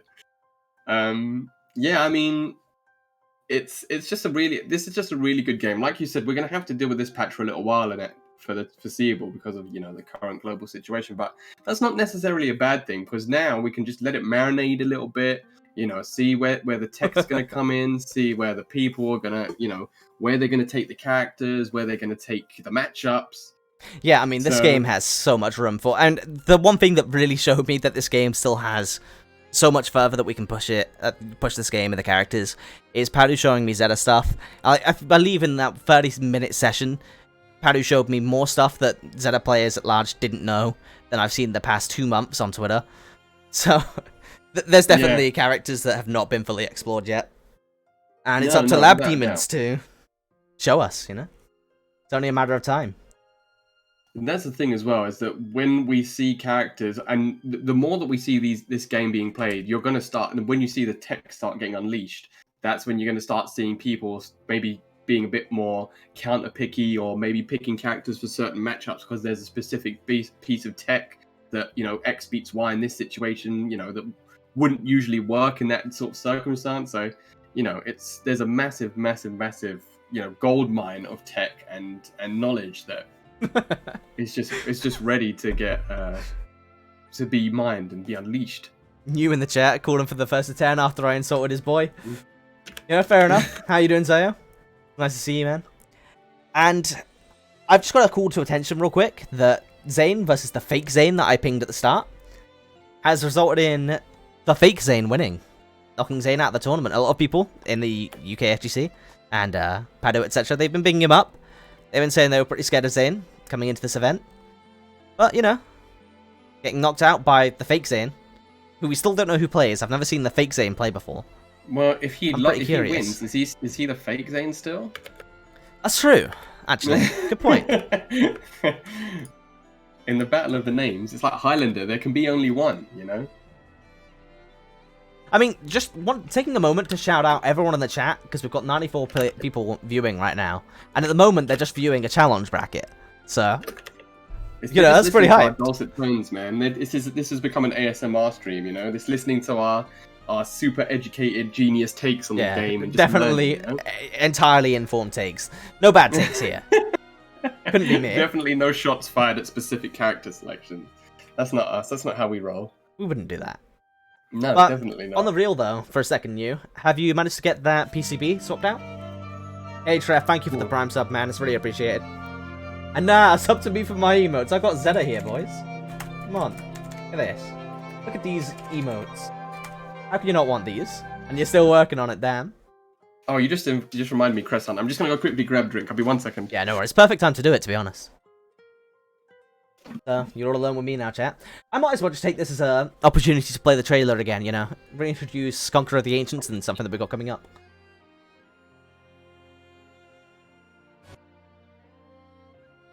Oh, never mind. I think I've actually deleted that. Why not? I could try and play another one of the trailers whilst we wait. Okay, I'm back. I'm just gonna show the stream whilst we wait for one of Svampen's opponents to turn up. I'm gonna show them off the Venom trailer, because it's a particularly funny one. Oh yeah, I mean... Conqueror of the Ancients. Plug your stuff, man. Let them know. I'm commentating that with you as well, aren't I? Yeah, it should be great. I'm looking forward to it. Yeah, I'm hyped, man. I love exhibition matches. Can't play it at 1080p, bro. The stream's not letting me. Show us the days? Can't show you today's. I haven't made it. I'm waiting on a lot of players to give me their clips to make them their trailers. So the one a day thing is out of the window. Until people give me their clips. I believe I've actually got the clips for our Percival player though. Which is pretty hype. Man, I'm not gonna lie. I love watching Venom 2, man. Venom's great. Oh, wow. Venom was a bit busy. With a BlazBlue tournament today. Hosted by Gibbs. But still. You know, his memory lives on.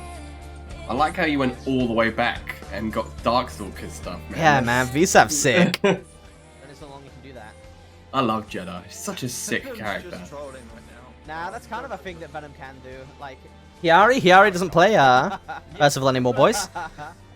I called it out in the past one, but Venom and being disrespectful and even a more iconic duo, ending it with a teleport. Oh, that teleport into command throw. Oh! He said it's so sick. One more come He's command thrown so many people. That is the Venom special though. Roll forward, it really command is. throw. Roll forward, command throw. Him a more iconic duo.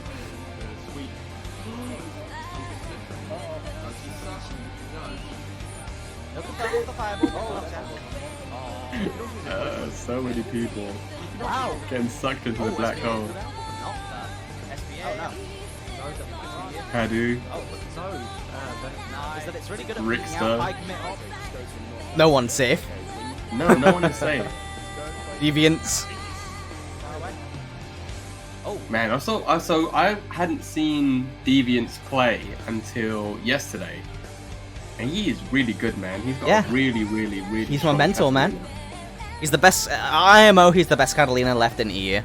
And he only turned up recently. The first event he entered was Red Bull. And their first double KO. Yeah, that's what he said. Yeah, and ever since then, you know, he got poached in by Cynical, brought into this server. I hit him up for the rest of the events, and he has been performing so well. Yeah, he put on a show yesterday, man. He played against Wiper, and I think he did down 4 times in a row. And then the one time that Wiper teched, he hit him with the counter hit overhead into 60%. I was like, oh. What happened to Sumpfalk? Sumpfalk was studying. And as a result, hasn't been entering many events lately. He has been entering them in the past week, though, which is hype. He did a stream with, I believe it was Xerox and Marman, live, all together, playing some Granblue. And ever since then, he's been attending events again. I had a nice talk with him, though, about Katalina and the state of the game. The Falga himself. But yeah, so to quickly fill you guys in on what you just watched, that was a trailer for one of the players, for my event, which is going to be held. It's a 16-man invitational. All the details can be found in the match arena that I'm going to link. If you use the match arena code HABCOTE, which I will also link because that's big brain, you can donate 50 cents to the prize pool, so there's no reason not to. You can do it for free. And yeah, the winner's going to be taking home pretty much the entirety of the prize pool, with the exception of 30 quid, which is going to be given to the second and third place, pardon. It's going to be a great event. It's going to be 16 of the best players playing, their characters, each representing one character in a double elimination bracket. I have some really high people confirmed. I'm waiting for a few people to confirm, but I've pretty much got the entire player list now. Whilst you were talking, I contributed to the prize pool. That's how easy it is, folks. Yeah, right? It took me It's not 10 easy. seconds, so... Oh, Svampen versus TryKeazer though, and this means that match there was a double Narmaya match, the one leading up to this one. No wonder it took a while. Both standing at full screen doing the Johnny sword flicks. I'm glad. I really like watching the Mayas, man. It'll be interesting to see. Yeah, for sure. Narmaya is definitely probably the least represented character in Europe now. It's Narmaya or Djeeta, right? The more aggressive, more fast Shoto types. They're pretty underrepresented right now. Which, of course, led to it being a little bit of an issue for finding a representative for my tournament. Especially because, again, Sorry's stealing all the good players. One of the great Narmaya players moved over to Sorry's recently, so... Why? Why would you do that?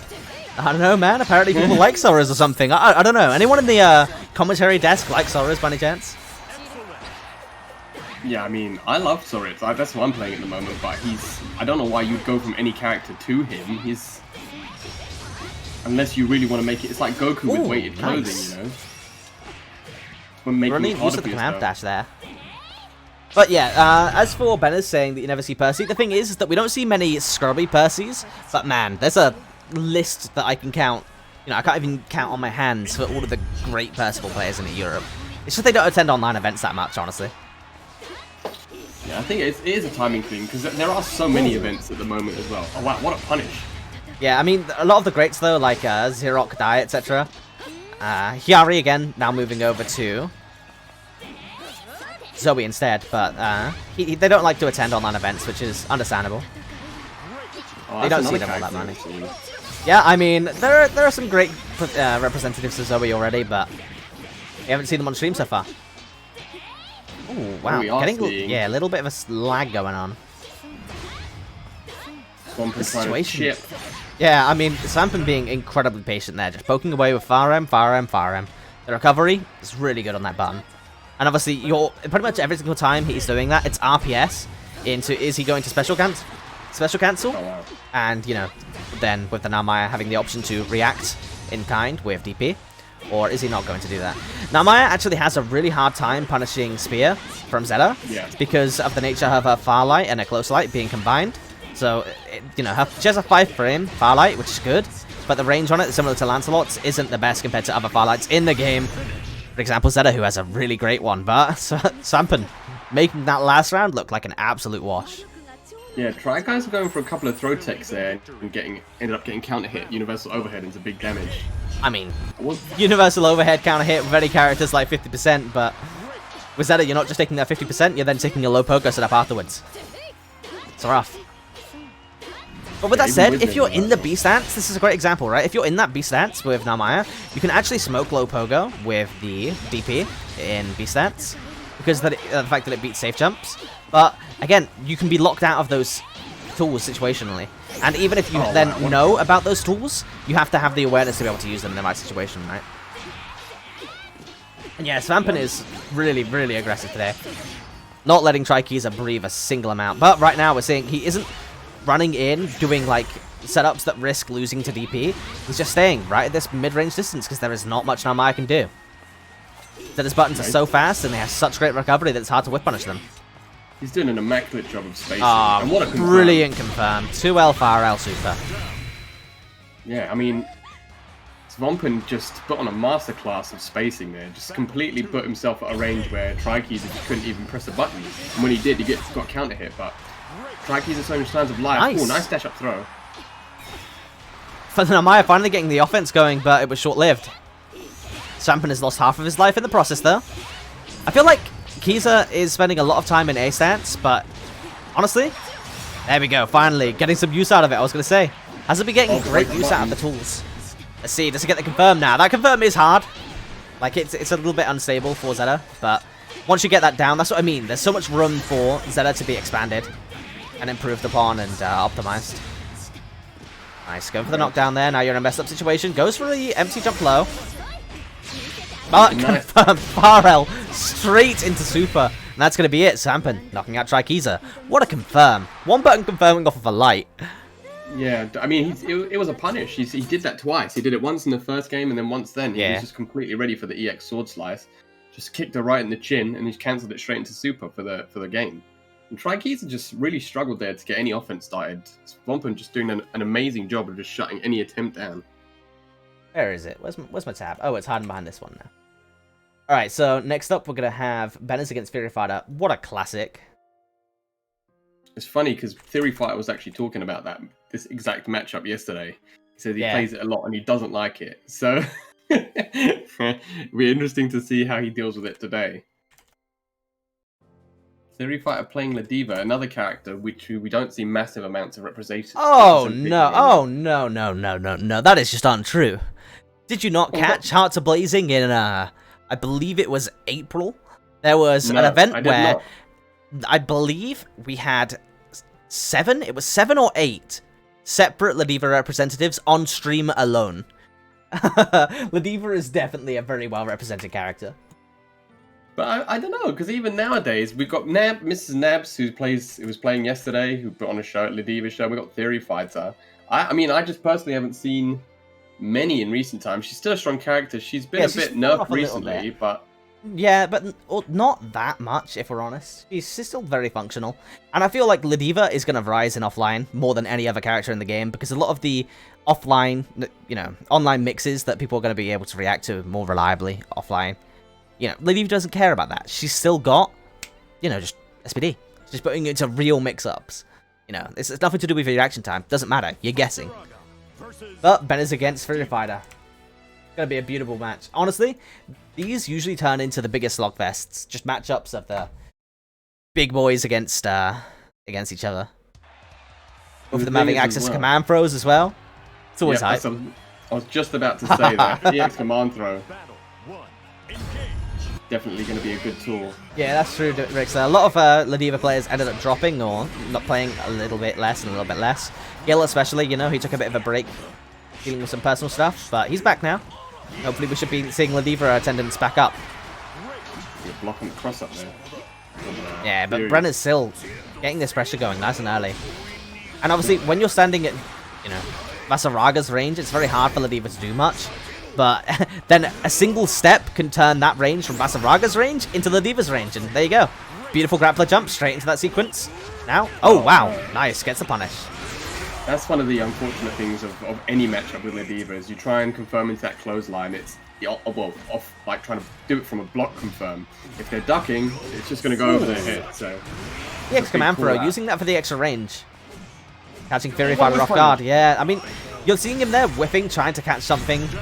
But TheoryFighter obviously getting that punish, but doesn't matter at the end of the day. Benner's taking the first round. Yeah, that was a little bit slower paced than maybe we were expecting. It was yeah, for sure. Feeling each other out. The thing is that Benners is playing, as usual, very patiently. He doesn't want to put himself in a situation where he's having to deal with the guesswork of neutral against Ladiva. He's literally just keeping himself at a range where he can use stance and his far heavy to keep Ladiva out, which is a great, again, a great display of awareness from Benners, knowing exactly how he wants to play this matchup going into it. Taking his turn back after the EX headbutt. Launching Ferry to the other side of the screen, now he has his armor up. And it looks like Benners keeps getting hit by the little stagger pressure from TheoryFighter. I think he's looking for the tick throws. So he's getting hit by, say... brilliant to you! But, blocking a super, this is going to hurt. There we go, dead. It could be... Nah, this is still dead, Doesn't matter if you're Vaseraga. I laugh at your 1100 HP. Yeah, for sure. A lot of damage. Yeah, this is more of like... Yeah, that was what you were expecting, though. It went a lot faster. A lot more scrambles, a lot more damage getting spent by both of those players. But TheoryFighter comes out on top, evens it back up, but Benners, wow, doing a phenomenal job right now controlling the space. This is something that you want to see a lot in this matchup, is Vaseraga spamming fireballs at that range where Ladiva can't jump in. Because obviously, if she goes for grappler jumps, just jumping forward to try and gain advantage in neutral, like small positional advantages, they'll end up landing on another fireball. Because of how active Vaseraga's fireball is. It's a lot like Percival's, to be honest, but not as useful. Yeah, and it covers a big part of the screen as well when he chucks it out. Oh, there we go. I love this adaptation. When you don't have armor as Vaseraga, it's great to just keep on throwing out those stances to get access to those big buttons. Using probably the coolest level 1 in the game, this should be the round. Yeah, there we go. and it's taking the match. 1-0. Yeah, and that was a really good, really like sort of almost tactical game. It wasn't. Yeah, it was incredibly slow and intentional, right? I was Yeah. expecting more of an explosive match, but Benner's again showing that he's comfortable playing slowly, making good use of Vaseraga's big buttons against a character like Ladiva that doesn't have the best ways to bypass that. It's the last thing you want to do, right? Is get up close and risk losing your turn when you could just space Ladiva out. But a lot of characters, it's hard to space Ladiva out. I feel like we haven't been seeing many random lariats, for example, from TheoryFighter. No, we saw that one that was ducked. Yeah. Nice. Gets the command for a super. Now you're in the corner. You have to take the guess from ST. You see wake up super from Benners? No. Oh! What? Oh, Gets a counter hit confirmed, but Spot Dodge special cancels it instead and throws. There you go. This is why this matchup can be screwed up, right? The whole thing about Vaseraga and his stomps is that it's basically an RPS / mix-up situation of if they go for another stomp, you can throw them and punish their stomp. But if they go for a button follow-up and you throw them, you get counter hit. And then you also have the option to look for the button and spot dodge the button, in which case you're at advantage and you'll get a punish, right? But you know, Ladiva takes that up a notch. You're risking getting SPD'd when you're stomping into her. yeah, because it's super invulnerable, but it's not invulnerable to throws. So, oh wow. Ooh, Speaking of yeah. throws, I think that's it. I mean, it's not invuln, it's just armor, but Yeah. at the end of the day, if you're getting thrown out of it, it doesn't really matter. TheoryFighter tying it right back up. That was more of the explosive gameplay that we were looking for. Yeah, and he just managed. TheoryFighter just did a much better job of using the command throw pressure that game. He sort of conditioned Benners not to jump because he keeps getting hit by the staggers, but that gives him free range just to scoop him whenever he wants. Atos, thank you for the follow, man. The support this stream has been amazing. And it's really weird, right? Because it's at the point now where I'll look at my Twitch dashboard, pardon, and there'll be like 6 follows over the course of the week when I haven't streamed, and that's otherworldly to me, you know? Yeah, that's super big, man. It just shows that people just want to be kept up to date. Yeah, they're seeing me shill in the everywhere that I shill. That's Got what the you gotta support do, of the man. community as well, you know? Hitting me with those retweets. I see you, Jim. Yeah, that's what I want to do, man. I want to support people that are going to do good for the community, and you've been doing a really good job, so it's my absolute pleasure, man. It's the least I can do. It's my pleasure as well, honestly. Granblue deserves Oh, wow. it. So many phenomenal players who deserve a platform to show it off, you know. Compete against other great players. And it's a bit of a shame because, you know, because of the current situation, we don't really get to see. There would be a world tour and there'd be loads of like super top level players across the world, but obviously it is Arc Tour, so yeah, true. who knows what that would look like. But now, you know, Benner's put himself to match point, but he's being put in the blender by Ferry, getting the counter hit universal overhead into the first 7 golden letters I think we've seen in the stream, right? I don't believe we've seen any there others. was one Paddu. Of course it's Paddu. Martin. Of course. Yeah. Yeah, it's always Paddu. It's always Paddu. It's always Paddu. Yeah. Paddu's always getting perfect. Nice! Good use of the 2U by Benner's there. Again, a lot of moves like that have less recovery than you'd expect in a game like this. Sweeps are very versatile tools in this game, as opposed to being tools like in Street Fighter, where typically you can't special cancel them, and they're very risky on block and in neutral. In this game, they're a lot more versatile. They're more like a traditional button. Nice! One headbutt. Straight into the... He's got a long way to go for this comeback, but if any character can do it, it's Ladiva on Ferry... Well, TheoryFighter on Ladiva, pardon. Oh, but that must have been a misinput there. I think he wanted to do medium kick into headbutt and got medium kick into anti-air grab. Ah, that's never ideal, is it? No. When you see Ladiva with that anti-air throw in the middle of the screen, you hate to see it, man. You really do. But ducking underneath the stance there. This is still looking terrifying, because one button can do it, but similarly, one good button from the Ladiva. Yeah, here we go. This is what I'm talking about. One good neutral situation by the Ladiva, and this could be it. Oh, wow. Super. 720. This should win. No! My God! The 720 lost because it doesn't have invuln after. That's insane. Let's go. That literally came right down to the wire, man. Ben is taking TheoryFighter out of the tournament. I thought 720 would have won. I thought 720 was going to win. What a commentators know, man. What a commentators know. I mean... Yeah, that was mad. I'm still really confused as to why that didn't win, but it doesn't matter because Ben is taking it. Because he must have been looking for that. I mean, he reacted to it so TheoryFighter reacted to it so fast that he must have been waiting for it. I'm pretty sure right? that TheoryFighter was actually just going to go for 720 there anyway. Oh, you reckon? Yeah. That was just the choice. Christ I always thought alive, the though. second super beat. So if you do this, if somebody does a super and you do yours afterwards, usually I thought that was just the one that won, but no, he just got a side to the side of the head. And well played by Benazir yeah, to sure. keep the clutch because he was getting scooped. Yeah, it was looking like a little bit of a Ladiva robbery. You know, we've seen him before. But Benaz holding his own, saying, "No, let's stop that." Oh, he did it. But Theory says he did the SBA before. Yeah, he So did do that's the why I SBA did it. before. But regardless, I would have thought that because it's an interesting situation because obviously the startup for Ladiva Super is really quick. That 720 is really fast. And I don't think, I'm guessing the SBA must have full invuln then. I was underneath the assumption that because they both have it, some invuln to them, that maybe the Throw Super would have won, but obviously that isn't the case. Zeta. Regardless, phenomenal match. That was such a hype way to end it as well. But Yeah, now we're going to have super Svampen against Deviants. Deviants had problems with Zeta in the last tournament he entered, so let's see if Svampen can keep his pretty much a rampage going on. That match against TryKeazer was very dominant. Yeah, it's true, but I was just about to say Deviants plays much more aggressively. Literally the first move of the game is a reaction DP to a jump in. Deviants plays like he doesn't care, which is really... He plays Katalina like Gran. Is how he plays Katalina. Yeah, but that's what I mean. Just super aggressive, Yeah. almost disrespectfully, But just- it's not without intention. It's not like it's No, of brain course empty. It's not like a C-rank Lancelot player, It's No, very it's intentional. He calculated. knows his options. But he wants to keep the opponent on their toes, Which, again, isn't necessarily very reminiscent of how Catalinas usually play, but if there's a person who makes it work, it's Deviants, man. Finding his way out of that corner, getting the M-Droid conversion. Into the empty jump throw. This is an adaptation that he's been trying to put into his play recently. Nice, getting the confirm off of That's it. below slight 2L. And taking it. Stealing that round back. That's the thing. You can't give a character like Katalina or Gran or any of these characters with brilliant cross-up buttons an escape out of that corner, because not only are you losing the corner, you're then being put into the corner by a character like Katalina and Gran, which is absolutely terrifying. Terrifying, yeah.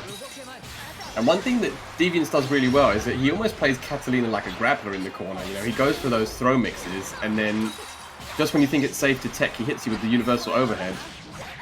He's standing light into overhead. Interestingly, he got the close light there, but then cancelled into universal overhead. Again, trying to mix up his options now. Oh, there you go, calling out the empty jump throw there. So, Svampen saying, I can see that you're mixing up these options, but I'm still in your head. I've got that Yomi. Oh, but you can't walk forwards. You can't roll forwards. You just gotta watch out for your toes, man. Katalina 2M's a mid, but if it catches your toes, it's still gonna do some damage. Especially because players like Deviants can one-button confirm off of 2M straight into like EX Roy and EX Fireball, stuff like that. Oh, wake up buttons. Nice. The thing is that a lot of the options that Deviants is going for right now, like no meaty into throw and empty jump into throw, stuff like that, that all loses to mashing. So Svampen going for the risk, paying off. And that's the thing as well, yeah, exactly, is that you've got to show that you can't let these players disrespect you, right? If they're going to keep running up and doing fake pressure, you have to jump in where you can. Yeah, at the end of the day, it's a RPS situation, right? But if you're actively noticing that your opponent's going for, rock, you're going to play paper. But it also takes a lot of awareness from the player to be able to, in these situations, we're running relatively short sets, best of 3 sets in a game like Granblue that's very explosive. It takes a lot of skill to be able to, see what your opponent's doing and adapting to it nice and early. Gets the meaty there, though, you see? RPS situation. That time, getting the guess wrong. Deviants. It's not just because, again, it's beautiful, right? It's Yomi. Not one player is going to be adapting. Both players at a high level are constantly going to be adapting and trying to mix up their options to deal with each other's tendencies. Nice anti-air. Nice, good anti-air. Gets... No, never mind. Drops the conversion and gets CP'd out of the universal overhead. Nice corner carry as well. Gets the full conversion on the combo. What's for breakfast? Oh, wow. There's the JU again, beating him. There's the adaptation that we were talking about, right? Yeah, Svampen waiting, going for the mash, predicting an empty jump into a low, or a throw, pardon. He just gets Instant counter just hit. mashing out. Oh, Yeah, wow. gets kind of hit by the JU. Yeah, really interesting universal overhead there, and there you go. The Svampen reactions, but you got one more situation. Goes for the melee. This is very risky. DP is available from Deviants. Deviants holding down back menacingly. I was just about to say watch out for the fireball. Yeah, I mean, just holding down back menacingly, waiting for him to make a mistake. The second he does, EX fireball. Catches your toes, sends him out of the bracket. Deviants, very dominant. That was a super high-paced match as Yeah, well. you were And seeing like you said, Svampen adapt, right? But regardless, Deviants one step ahead. putting a reign to the end of the reign of terror. Svampen smoking people. Next up, we've got Luce's quarterfinals, which is going to be Martin against Benners. Ooh.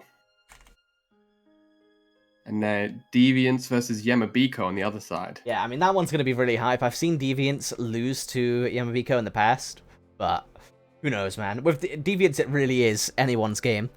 I love that, man. Well, Watching him he's play is just so hype. Yeah, he's running the Zeta gauntlet, so... Oh no, sorry, Yamabiko's Lowain. What am I talking about? Yeah. Yamabiko's Lowain, and honestly, one of the best Lowains in EU right now, I feel. We have DLZ, who recently, you know, he won the Shuttle Bus tournament, so he got his Oh, his copy on Lowain PC. was mad. Did you Yeah. watch the tournament? Yeah, of course I did. I watch all the tournaments, Bro. man. Bro, his Lowain was absolutely mental, dude. The amount of counter hit lasers he got that he converted from full screen was just... Lowain players are on insane. another level with those confirms, though, man, honestly. Mhm. I'm out here struggling to confirm off of, you know, 2H counter hits, and Lowain players are, like, seeing the Matrix, you know? All the lines of codes buzzing past their face. Regular hit, they have to do this timing, you know? Counter hit, they have to do this timing. They see the goon coming from above, and they just, you know, they know. They know exactly what's going to happen, and they take advantage of it. But that's what you got to do when you're playing a character like Lowain, you know? You have a kit that will set you up for really... you know, frequent scramble situations that are very awkward to confirm from, and not the best kit to confirm off of stuff like that, you know? EX Awesome Source is basically one of your only reliable confirm tools, so you really have to have that awareness to make it work, but, you know, we've seen Yamabiko, DLZ, players like that, they can make it work. Going into the next one, though, we have Benners against Martin. Martin, yeah. Martin, we saw him playing incredibly patient, but then adapting to Paddu's play. But ultimately, Paddu doing the exact same thing, but had the upper hand to, you know, Ooh, what a in the catch. start. But this is not... Oh, wow, what the hell? Gran's button went completely the wrong way there. That was interesting. But regardless, back What to a mid-screen. whip punish. Nice. Baits out the throw with a little shimmy. Ooh, nice challenge by Benners, though. Martin is Gran. Is a Swedish Gran. And Swedish Gran is a terrifying concept, honestly. Ooh, nice spot dodge. Nice. Keeping him... misses the anti though. Yeah, I mean, right there, what you're doing is you're doing a frame kill with the MDP, right? Or is it LDP? Rekka, pardon. But at the end of the day, on non-counter hit, nothing really happens, right? You don't lose No, anything. just float. You get the meter gain, and then you keep, you know, you have a positional advantage. Whereas on counter hit, it's a frame kill that'll allow you to get a confirm afterwards. It's not like it was a mistake to not confirm off of that. It was non-counter hit. Oh, But, you know, this counter hit. Yeah, there you go. 2M counter hit, confirms it straight into the corner, gets the big damage because of that 5U being absolutely absurd. Again, Gran gets access to a lot of juggles that most characters don't because of the nature of his 5U. Which is honestly what I feel is one of his strongest points.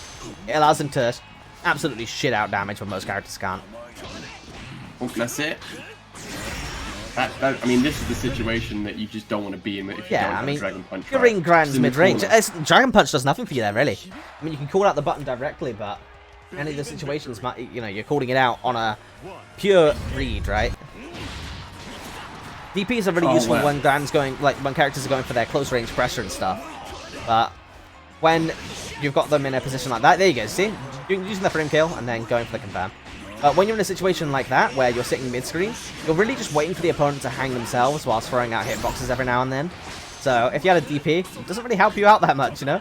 Just gives the Gran the avenue to let you hang yourself. With that DP, eat a 50% punish. Seems good. Wow, and he's been These smart. He's been anti-airs. so on point with these anti-airs. Yeah. Yeah, exactly. My god, Benners Benners is just get getting... flustered, man. I mean, yeah, if there's a matchup that's going to fluster you, being, you know, one of the lower tiered characters in the game, it's going to be Gran, who is arguably the best character in the game. Getting the cross up there. Wow, the cross up protection with the stance there. Nice and easy. Again, Gran right there. Just whipping, you know, random buttons. Getting the close M whiff as the anti-air there. Because why would you have the anti-air with traditional means, you know? Gran can press anything in anti-air. Why not? Yeah, if you can press any button and confirm it. Oh, wow. Yeah, Gran, LDP. Gran Really like hard to DP. punish. Especially for a character like Vaseraga, right? Where your Abares aren't that fast. I mean, Ben is doing a good job here. He's playing more of a counter hit reactive sort of game. Oh, as we say There you go. Yeah, waiting for the Gran to make the mistakes now. Yeah, Yes, is that dead? it should be. No, Oh, it I didn't is. think so. Let's go. Oh, but runs straight into the fireball. You gotta watch your toes, man. You know he wanted run up to you into super, right? He Oh was yeah. looking for that. Oh yeah, for sure. Oh, big boot. What a counter hit. Doesn't confirm Let's anything. get the full though. confirm, yeah. Yeah, There you go. Again, the air to airs. Ben is doing a great job at controlling space now. Whereas before he was getting bullied out in mid-range, he's not letting Gran establish himself, but as I say that, he gets put straight into the corner. Brilliant backdash there. That's something that is like a Benner's flair. He loves to do backdash to call out throw for some reason, instead of like calling it out with universal overhead. But at the very least, it looks cool. Yeah, exactly. It's a 5-head read, isn't it? You're just like, yep, that was cool. That was clean. He's doing a... Maybe Martin is... He's sort of... Oh, wow. He should be fine there, What's yeah. Paddu? So, what in that situation there, right? As Gran, you have... Well, you know, because you're Gran, you have a bunch of options sending this out. Damn. Getting the universal overhead to finish the round. But as Gran, you have a lot of options there, right? So, you can't... Usually, you'd get hit. But obviously, you can cancel your run animation into spot dodge, into forward roll, and into, you know, any special you want, like DP or SBA to win out in situations like that, but electing to go for the spot dodge, punishing Benners for getting a little bit impatient there.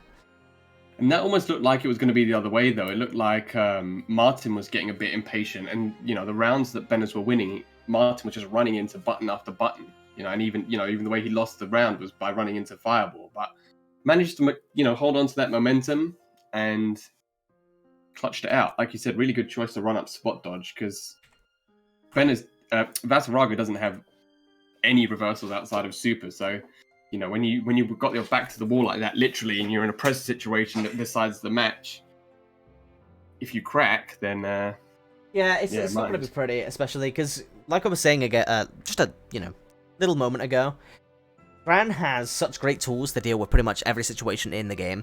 He has great pressure, great mid-range buttons, great full screen, great fireball game, great supers, great meterless reversals as well.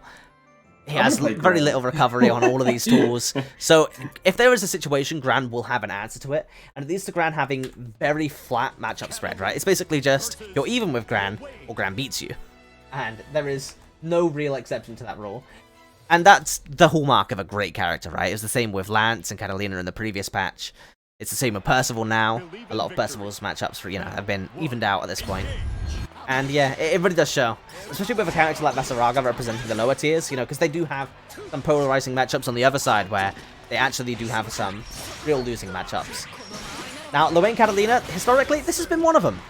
This has been one of those losing matchups. Speaking of losing matchups, yeah. Are you going to see Yigi today? Well, you've missed a couple of Yamabiko's matches, clearly, because we saw a lot of Yggdrasil.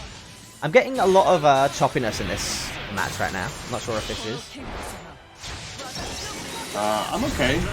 Maybe it's just something... Yeah, maybe it could just be a, spectator issue. Oh, wow. Yeah, I was getting it as well, Bongbaka. Seems to have cleaned up now, though. That's nice. Maybe it was like a slight desync or whatever. Either way, using the 2M there to just sweep away the goons, then a brilliant confirm off a 2M into Fireball, getting that 2U conversion. That was a really clean counter hit conversion. Yeah, for sure. I mean, he could have converted instead of doing the 2U into EX Detroit and got on even more damage, but regardless, that still looks cool. At the very least. Yeah, at the very least, yeah. But Deviants ending this out, taking the 1-0 very quickly. Showing just how dominant he can be, even against a player like Yamabiko that we've seen doing phenomenal stuff against players like Rixta. Yamabiko made the mistake of trying to anti-air Katalina's jump U there, and ended up losing the game because of it.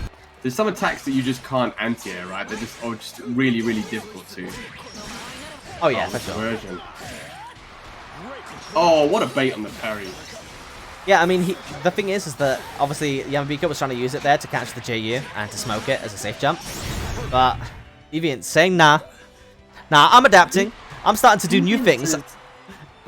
Empty jump through. Deviant's counter hit combos and the yeah, no, he has his confirms. Yeah, he has his confirms down like that. You see, because again, I get to see him labbing it all the time, learning all of these specific, like even character specific confirms on Katalina. But it's so visible from tournament to tournament just how much he's been growing. But with that said, getting the HVA in, let's see if he can deal with this. Nope, getting swept up by the low. Lowain finally getting his game plan running.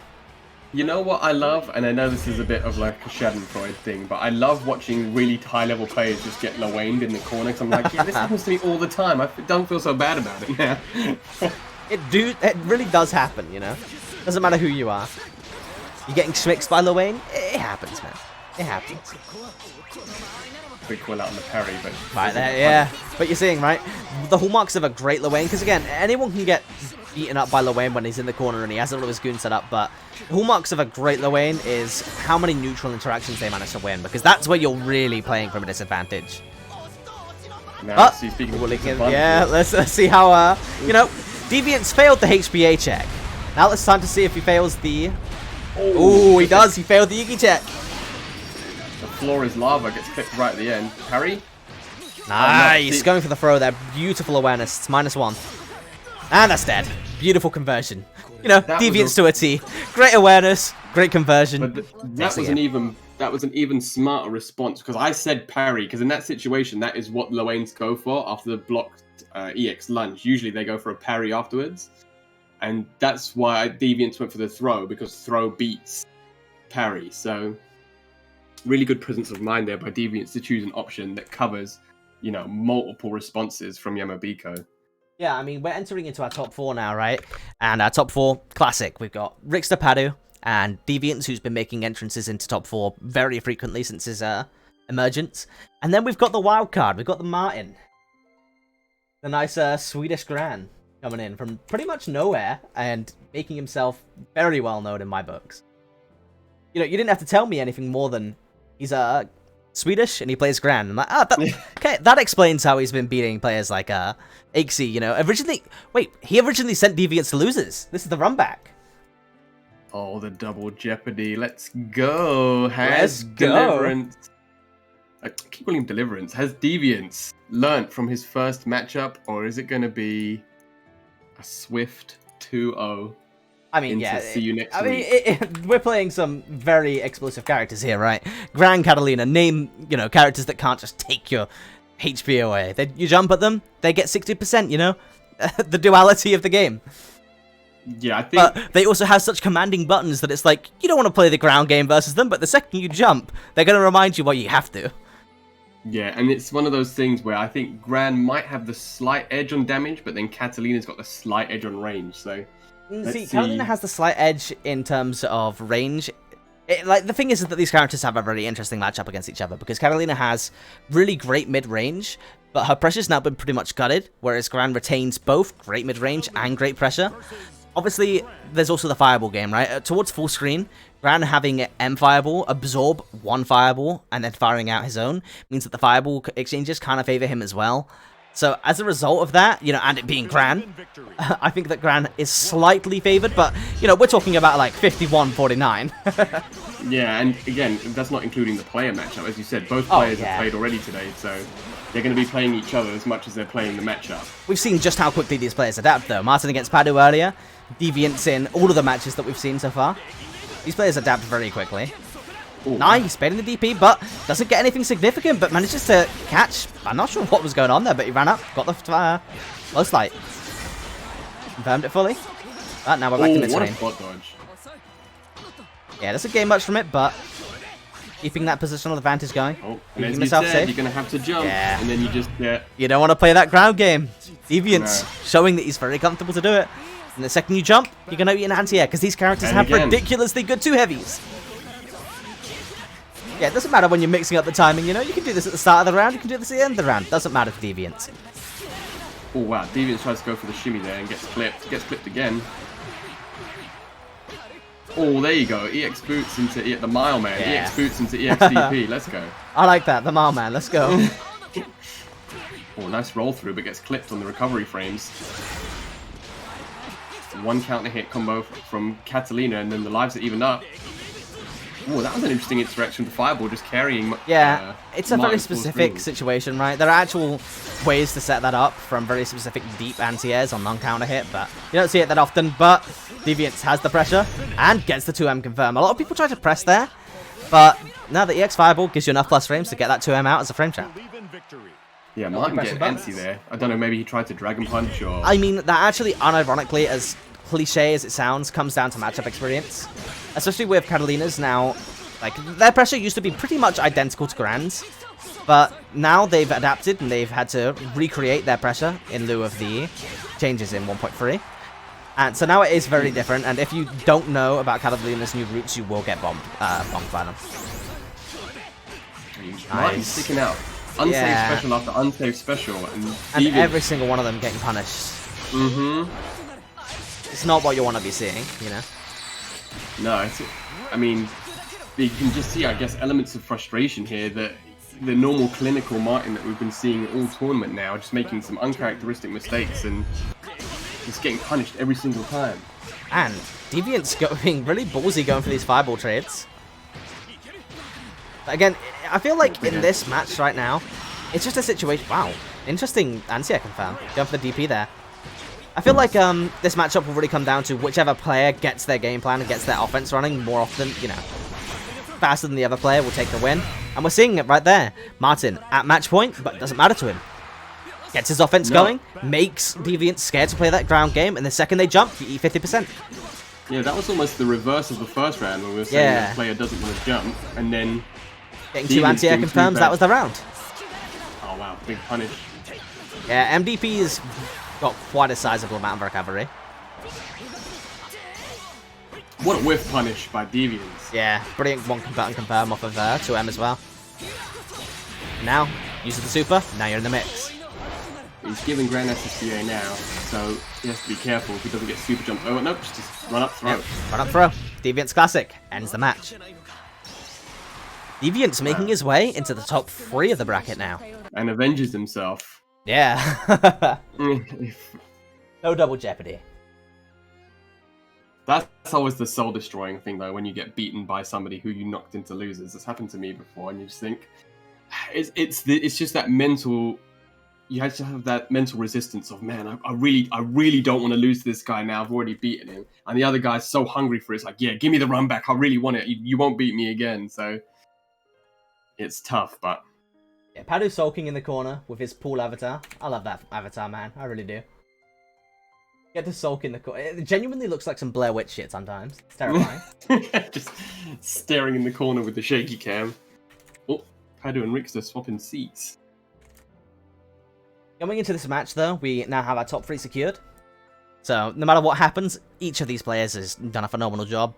And it's no real surprise that we're seeing this top 3. I feel like this top 3 is the most indicative of the current state of HAB, if I'm honest, and the representatives inside of it. The only person that could potentially be here would be Venom, I'd guess. You know, one of these 3 replaced with Venom. But... yeah, very true, actually. Oh, never mind, getting right into this. So, just to remind you guys, now that we're in top 3, all of the matches are going to be best of 5. So obviously... so cool seeing Triple S. Yeah, I mean, 2 Triple S players, we're going to be seeing Master Rank players. You know, we're going to get this Master Rank bounty out towards June, and we're going to make it happen. We're going to get Master Rank players on EU. Metera has a lot to teach us. But Rixta against Paddu, we've seen this in the Grand Finals, we've seen this in Winners Finals countless times at this point. I can think of no 2 greater representatives for Hearts of Blazing, you know, in general. So consistent. Intros as well. Yeah, I mean, you gotta show the respect. Just to add to the anime hype. And you know, 2 waifus, 2 phenomenal players. On IMO, the best stage in the game, because it introduces Rosetta. We can get 3 waifus on the screen at any one point. What's not to love? Brilliant confirm coming out from Paddu there. I wasn't expecting a confirm to come out there. Wow. It's like, just gonna tab out and tab back in. And now he's paddling. Yeah, he's getting his offense running. I need to flip the names around. 60% gone just like that. Oh wow, big whiff from Rixta, and that's the game. Unique jump straight over the sweep. Yeah, I mean, Round Paddu, one. this matchup can feel a lot like this, though. Whichever character starts to get their offense running faster than the other one can just run away with the round, but Paddu really just encapsulating that for us. Oh, what a block. Like we said a second ago, though, whichever character gets their offense running. Because this is really interesting as a matchup, because obviously Metera has some of the best anti-zoning tools in the game to deal with Ferry, but at the same time, her defense is really bad, so dealing with situations like GG setups, etc. can be really, really hard from Metera. But as we all know, Paddu has the fuzzy blocks on completely on point, so... Oh, Tiger goes knee. a lot away. And that's going to be it. Yeah, you see the throw tech coming out, right? Instantly get smoked. Into the flash kicks and Paddu taking the 1-0. Everyone. That was a quick 1-0 as well. Yeah, it really was. Obviously, again, if there's any player that can adapt, it is Rixta. But we've been seeing in a lot of events recently that it doesn't change pace from this. If we see Rixta starting to take control of the set, he can definitely bring it back. But we've seen Paddu just running with the momentum in a lot of events lately. But Rixta finally getting the guess right with the GG setup. As his offense going, as Paddu with his back to the corner. It's exactly where you want it, but never mind, getting hit by the low arrow. Wow, what a conversion. Yeah, look at him go. Now going for the low, there you go. This time you're getting the guesses right. That's the thing as well, with Optimal. Optimal ass confirm. Ferry, you just have to, it is a guessing game. You just have to guess, you get knocked Oh down. yeah, it's a zoner with mix-ups. Why not? Actual unironic exactly. set play, let's go. So, you know, it Nice. doesn't matter which character you are, you all have to guess, so... That's the bit. I think that's the way that Paddu got so much success in that first game was, you know, how do you deal with the mix-up? Just don't get put in the mix-up, right? Well, So- that too, but he also guessed right on a couple of GG setups. Obviously, some characters can force situations where before the actual mix-up from GG, there's like an RPS situation. But Metera being one of the characters that doesn't have access to meterless reversals, Oh, what a sometimes she spot dodge. doesn't have the best tools to deal with the RPS section. But who cares about the RPS section as long as you guess right, you know? Ooh, gets the confirm, but doesn't get the full animation there. Does a chunk of damage though. Ooh, GG gets sniped, goes for the Spider-Man. Instant O-Man. What? Does it combo? Are you like Oh, super far ahead of wow. him? Might be a decent going on, in which case, you know, we'll move over to Discord streaming. Oh, what, am I ahead of you? It definitely seems like it. I'm gonna quickly move it over to Discord streaming. But, you know, unlike other events, bro, the second it happens, let's get this stream on. Oh, should I go to Discord? Yeah, if you could. 3, Okay. Yeah, there was definitely some spoilers going on there. I have Oh, no sorry, idea what bro. you... No, it's not your fault. Either way, Rixta taking good control of this round. Finally picking himself back on the board. Exactly what you want to be seeing. There's no link. Just double click on my name in Discord. Should put you straight in. Oh, Rixta taking complete control back, ending up getting a perfect. Taking it back to 1-1. Gonna quickly change this down. Alright, there you go. The quality will be a little bit scuffed, but should work. Should be able to see what's going on in time with me. But yeah, Rixta it's swinging that pendulum straight back. Which is exactly what you want to see, honestly. Getting his revenge, as everyone in the chat saying. Making the Hearts of Blazing matchup, you know, as hype as we'd want it to be. It'd be no hype, you know, it'd be no fun if Paddu just 3-0'd him like in the coin flip Grand Finals. Can't see another wash like that, you know. I just realised what you said. I was like, coin. Oh, what a call out on the Tiger Knee arrow. Dragon Punch straight through it. Oh, Nice. What a spot dodge. I mean, just before we had the desyncs, we had the round obviously where Rixta got the win off of the Momo, and man, that was just a perfect example of both of these players have labbed out their confirms and their optimals so hard that every single touch is absolutely brutal.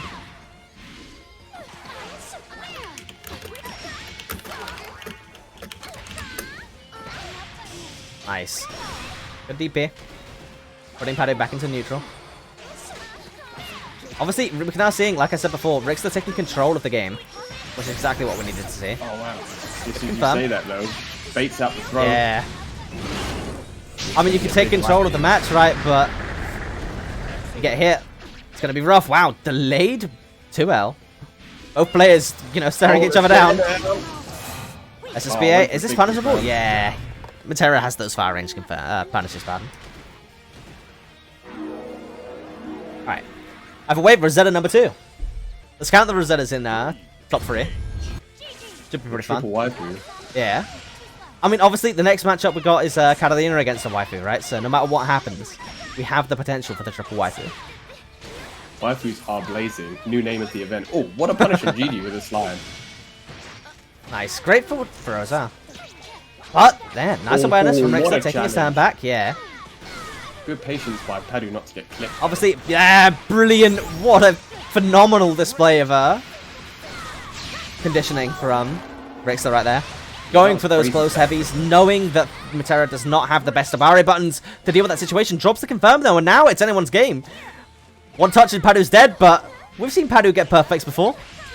Yeah, I mean, this is he needs one Paddu loop, and then oh wow. Oh, never mind. Clearly, I was desynced. So we can assume that Rixta took that one. But I'm gonna change the score tentatively. Is that a new Ferry ability? She just executes and takes off. Just decides the round's over, so why not? Yeah. What happened was there was a desync earlier on, which you could see between me and Sodium Jim. So obviously I was desynced. And as a result of that, the match was catching up there. We could assume that Rixta won. If not, Paddu pulled off one hell of a miracle. The sickest comeback in history, yeah. And we missed it. Oh wow, Dragon Punch through the pressure. Did he clip? No, what a spot dodge. Nice. But yeah, as you guys see, that's why we got Jim into the Discord stream instead. So that there wasn't the significant desync that we were clearly experiencing. But regardless, Paddu taking that win. If he can take another round, we've evened up to a 2-2. This is a super, Nice, getting the guess right. Match. It really is. You don't get more hype, you know, more hype and more high pace than two of the best players in the server, though. Oh wow, drops the combo though. Paddu uncharacteristic. Yeah, we've seen a couple of them, like a couple of drops that have happened in this match, but every time it's really uncharacteristic. But here we go. No more optimals coming in. Oh my gosh, that does so much damage. It really does. Like, Ferry off of very specific hits, especially ones where she has Momo available, etc. They do so much damage. Nice. It's reacting to Ever the patient, unique jump. waiting for the Zephyr. Boom, smoking it with the DP. 11 frames, who cares, man? When you got the reaction time of Rixta, who cares? Did somebody say it was nerfed? I mean, Rixta doesn't make it look nerfed. Nerf it again. Oh, what a confirm off the forward throw. Yeah, again, getting the optimals straight into the loopable setups. Not sure what the DP was about there. Didn't manage to push him into the GG. So, getting the GG again, though. The cooldowns from Rixta have been so good here. Oh, that's To you being punished. Yeah, that range, you can't get away with that. Gets hit by the low, and this should be it. Rixta winner's side. Now, we'll see. We'll see. Oh yeah, that's true, There could have been an absolute miracle happen. If they hit rematch, then we missed the comeback of the millennium. No, okay, 1-3. You know, as hype as that would have been, that's a little bit of a sweat off my shoulder. Yeah, that would have been top 10 saddest anime endings, man. If we missed that comeback. Yeah, for sure. I would have felt so guilty. Might have hopped into the replays. But well played by Rixta though to take that, because it was looking, that first round was looking a bit tentative, but yeah, I mean, he was getting washed, let's be honest. But again, if there's any player that adapts quickly, it's Rixta, man. But it's refreshing as well, because a lot of the times we've seen Paddu taking Rixta into losers from winners finals, in the past few events, and then winning grand finals. So we've got a new timeline. And the best part about this new timeline is that if there's one character that Paddu hates, it's Katalina. And Deviants. He ducks him all the time, so this is going to be great. Straight out on stream as well. I mean, what's not to love, man? It's my favourite person playing one of my favourite characters, you know? No, Gotta show respect to my boy Deviants. But he could also get washed on stream by Paddu, that has happened. That has been known to happen. I mean, this is not... yeah, no, this is not a wash whatsoever. Deviants taking complete control of the match nice and early. Not whiffs a throw and yeah, it doesn't confirm the with that throw, again, after throw tech, you have throw invuln. Obviously, that was what ended up happening there. Paddu not getting any punishes, though, because he went for spot dodge, predicting something. Probably a button. Regardless, the pressure from Deviant's really solid right now. Blocks the TK arrow. And Paddu has to be careful as well when he goes for those unique hops because Deviant is on point with those reaction dragon punches as well. So, oh yes, it says Rixta versus Paddu on there. Oh, it did not update. Sorry about that. SBE not updating because again on my end I can just see all the correct names in place, and I can't see what the stream's seeing. But it should have auto updated. That was a bit of an issue. Regardless, I can feel like me know chat and Jim. Dropping the confirm though, because he hit a combo limit. Losing his pressure, and now this could be fatal. Wow, okay, so what you were seeing there was obviously, we've seen a lot of Deviant's Oki being run up into delayed throw, because obviously you have the 8 frames of throw invuln on wake up, but if you saw that out by running forwards, they have to respect you, because you could, you know, press the late melee button. Going for the universal overhead to try and call out them not doing reaction teching, just doing prediction teching. But ends up blowing up in his face, losing the round, and now we're seeing Paddu loops. Oh wow! Tried to do a sneaky crossover with the roll through, but Deviant was super ready for it. Nice edgeware. Nice edgeware again. This time gets the counter hit and the confirm. This isn't going to kill, but it's going to do a lot of damage. Deviant's cashing straight out, and then it's going to be one more guess. Are we going to see dash up throw the Deviant special? Nah, dash up straight into the BD. Light. Because obviously, wow, brilliant DP there. And another thing that is absolutely ridiculous about Deviant is that he does manual input DPs on reaction in such tight situations. Yeah, I mean, it's literally what we just said. We had the Paddu just has to be really careful of those airball, those unique hops. You can't go for the Zephyrs against Deviants, man. You really can't. And that's another thing that people are saying about, you know, the Metera down players are saying. In offline, Zephyr is going to be so much more risky. But now we get to see a nice reset. Goes for the low. Oh, go for another reset. Tries to go for a reset into throw. That's cheeky. Yeah, I mean, maybe he thought that he didn't have. Ooh, nice. Resources, but Deviant's getting the guesses right with those DPs. Getting hit by TKR instead. And yeah, Katalina is definitely waifu material. Have you seen the picture crest of her, you know, doing the weightlifting that LK always spams everywhere? That's a good picture, man. It's a good picture. Wow, Deviant's running full screen. Overhead yeah, I mean, universal overhead is one of the more absurd things that I've ever seen Deviants do, because if you didn't know, not all of the universal overheads in this game are created equal. Obviously, they have differences in their animation and their reach, etc., but also the recovery. But going for so many universal overheads that, you know, eventually one of them's got to pay off. Go for another one that just whiffs, yeah. Jesus. We told Deviant to start implementing more universal overhead into his game plan, but he's taking that very literally, getting the confirm off of the 2L into EX right. Beautiful stuff. Rosetta number 4, let's go. And Paddu looks like that he hasn't quite, you know, adapted to the tempo of this game yet. As I say that, really good jumping. Metera doesn't know how to account for subtlety, boys. Stand Katalina. Come on. Beautiful confirm. Doesn't get the full corner carry, but being in the corner against Katalina is a terrifying result, regardless if you're eating 50% or, you know, just sitting in the corner. Because every single one of these universal overheads is potentially fatal. Yeah, it really is. And another amazing reaction dragon punch. Oh, beautiful confirm of a Farlight there. Desync, I guess. Regardless, we know how that one went. Yeah, that one was much clearer, I think. Yeah, we were in the process of watching them die.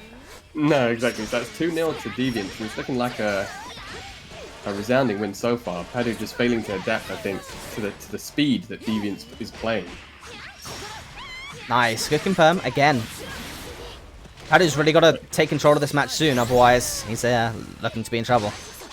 Ooh, good instant tech, yeah.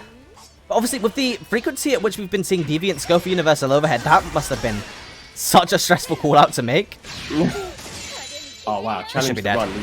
Oh wow, what? Deviants didn't cancel into DP, didn't cancel into super. I'm assuming he just misinputted super there, knowing Deviants. And he's probably going to be complaining about that one if he ends up losing. Nice, what a confirm. Is it going to cost him? Paddu going for the reset. Blocks the high. Spot dodges the EX fireball, beautiful. That was such a good choice. And dies. Deviants losing the round for it. Just sniped her.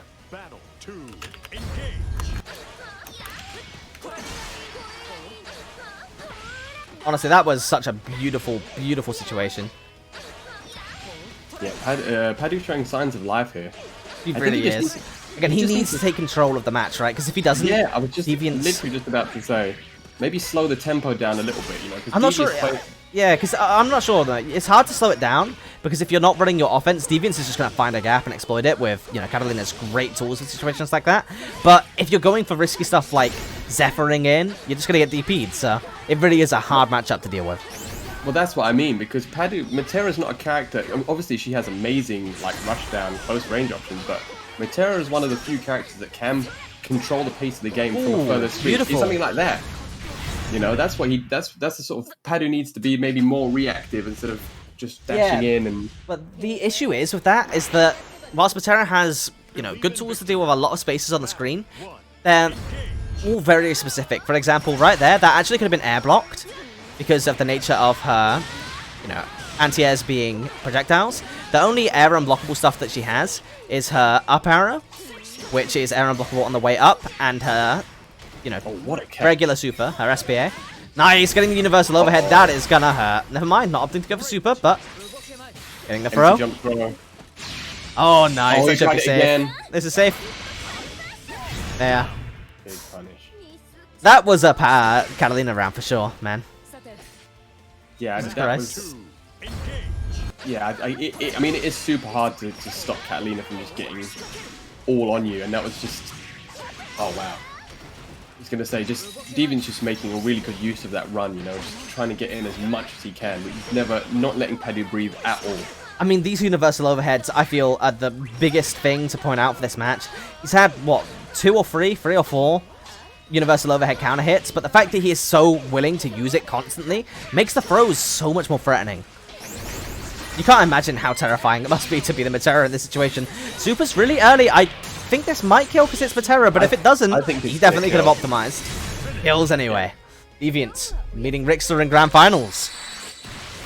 You know, usually you'd be happy, but now you got to beat Rixta. You've beaten, you know, definitely one of the top dogs of Hearts of Blazing, but now you're out of the saucepan, straight into the fryer.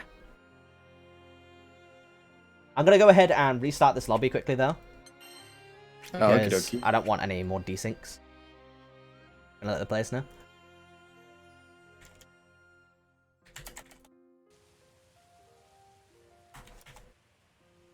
Yeah, shouts to Paddu. Phenomenal job as always. I genuinely don't feel that we've had a greater representation in our top 8 for Hearts of Blazing representatives in a very long time. This has been a phenomenal event so far. Thank you to everyone who's watching, everyone who's attended, and obviously everyone who's helped me on the development side. So, for example, Jim and Pink and Ibarra. My pleasure. You guys make these events possible, you know? Thank you for having me, man. I tell you what, I don't play as much Granblue as I did when it first came out, but I'm still watching as a hell of a lot, and I just love watching high-level stuff, dude. I'm pretty much the same. I've been playing a lot of Melty since I got my hitbox, a lot less Granblue. But I watch most events that go on, or have my hand in, you know, I've dipped my toe in every event at least a little bit, you know? Whether it be helping out with commentary, or on the TO side, or the promotion side even. I'm usually sitting in there, lurking in the streams.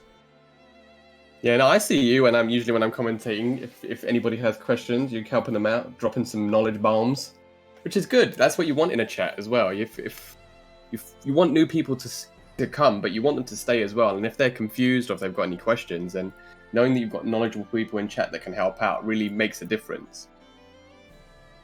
Yeah, for sure. I mean, there are so many people that are really willing to help out all the time these days. You can literally look in Hearts of Blazing, right? All of the Granblue section, from the advice to the matchmaking, it's always very alive. So if you're a newer player, or if you're a more advanced player, there's definitely something for you in the server and in these events. There are so many people who I've seen join these events who were pretty, you know, just your average player, that have turned into some of the more terrifying players in online EU. It's really rewarding, I feel, on a server owner / TO side to see stuff like that happen. Well, that's the beautiful thing as well about these players, is that if they slip, they're out. You know, they're ruthless. Everybody who's playing this game at this level now is gunning for that top spot. So if you're not keeping up to date with the tech, if you're not practicing, if you're not grinding, then there will be. I mean, look like somebody like Deviants. You know, he's come out relatively short in a short period of time in terms of like. Oh as a top yeah, player, but, he's a great example. you know, if you're not ready, then somebody's going to come and take your place. So Turned up over the past 2 weeks, and man, he's made it work. Looking phenomenal. An air-to-air. Yeah, and air-to-air JL into 50%. Just Katalina things. Yeah, just top tier things. Wow, into the universal overhead. This adaptation is paying dividends. Gets the confirm with the droid. That's the kill. How? What a Katalina round. Holy hell. Yeah, and that shows you another thing I was saying yesterday, that top players really shows what top player is. Deviants knew which resources he had and didn't have and changed his combo accordingly, you know? He didn't just go for like the autopilot normal combo. He realized that he had a couple on call. The only thing as well is that he could have went for droid there, but he actively decided to not go for it because that would have made Rixta lose the corner and would have affected his Oki, so he just elects to go straight into the DP. Yeah. It's a great choice. And again, great awareness. Sacrifice the damage for the positioning. You know, you don't. The last thing you want is Ferry to get that screen positioning. you don't want Ferry to go back to mid screen for free. You want to keep Ferry right in that mid range, but there isn't much that she can do. You know, Ferry's 2U and her Farlight are her fastest buttons, but a lot of Catalina's buttons can just outright smoke that in the mid range. And we're seeing it right there. Yeah, Gets the counter hit with that 2M. Gets the conversion straight into the corner. Goes to the universal overhead, but this time Rixta adapting, mashing it out. See, this is the other side, right? What you were saying. This is when Catalina's in. Oh, she's in. never mind. Catalina round incoming. Not gonna get the full animation. Yeah, not getting the full animation, but now the Oki. Universal overhead gets DP'd. You're living on a sliver of life. Here comes Momo. Here comes Gigi. You're standing at full screen. You're gonna get chipped out if you're not careful. Throwing out that EX Fireball, trying to take control of the space. EX Destroy. Perfectly spaced, but gets caught by the 2M. Damn. What an intense sequence of events. Jesus. Rosetta number 6. That is the other side of it, though, is that when Deviants doesn't get Ferry in the corner, you know, he's just eating button after button to the side of the head, and it's not as explosive, but it's just as effective. I mean, Rixta adapted really well in that round, getting a lot of the right callouts on those mix-up situations with universal overhead, etc., and also getting a lot of DPs. Rixta adapting to the offense, getting the forward roll on the droid. That's absolutely phenomenal, because obviously not only do you avoid the droid and get positional advantage, you put him in the corner and get a punish. Speaking of punishing, bad Dragon Punch there from Rixta. Nice, gets confirmed straight into super. Beautiful confirm from Deviants. Isn't going to kill because didn't get the full animation. But, again, you have that mid-range. Oh, no punish on the whiff from Ferry. Spot dodge from Rixta there. But, never mind. Landing directly on that EX Fireball. Deviants. 1-0. Now, you have to remember that this is a best of 5, and if Deviants wins this best of 5, he has to then win another best of 5. So it's definitely going to be an uphill struggle, but taking such dominant control of these first couple rounds, we could see it. I don't think, of all the tournaments I've seen, I don't think I've seen one where the person who loses doesn't reset. I've seen a reset every single time, so not to voodoo curse Deviants, but I think a reset. You might have just done it. I mean, you say not to, but you might have just done it, man. I mean, I can't lie to you.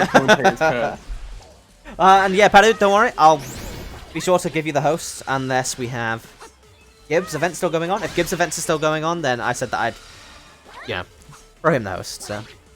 Yeah, so if somebody's coming from loser's side, essentially they have to reset. So if they win, then they put the winners into loser's side, and then that's the last round. So yeah, so everyone it's a double elimination tournament. So yeah, everyone has to lose twice. So in order for Deviants to win, he has to win the bracket twice, because he has to win once to send Rixta to losers, and then win twice to win the event. Oh, nice. Gets the anti-air. This is going to confirm into anything, but this is still a messed up situation. Sitting at full screen to make sure that you take all of that chip. One touch will do it. There you go. And play patiently, gets the DP. That was really well played by Rixta there as well, because the last time in that exact same setup, he tried to chase Deviants down. Yeah, if you stand full screen, you get to keep the camera still. It's so cool. Exactly.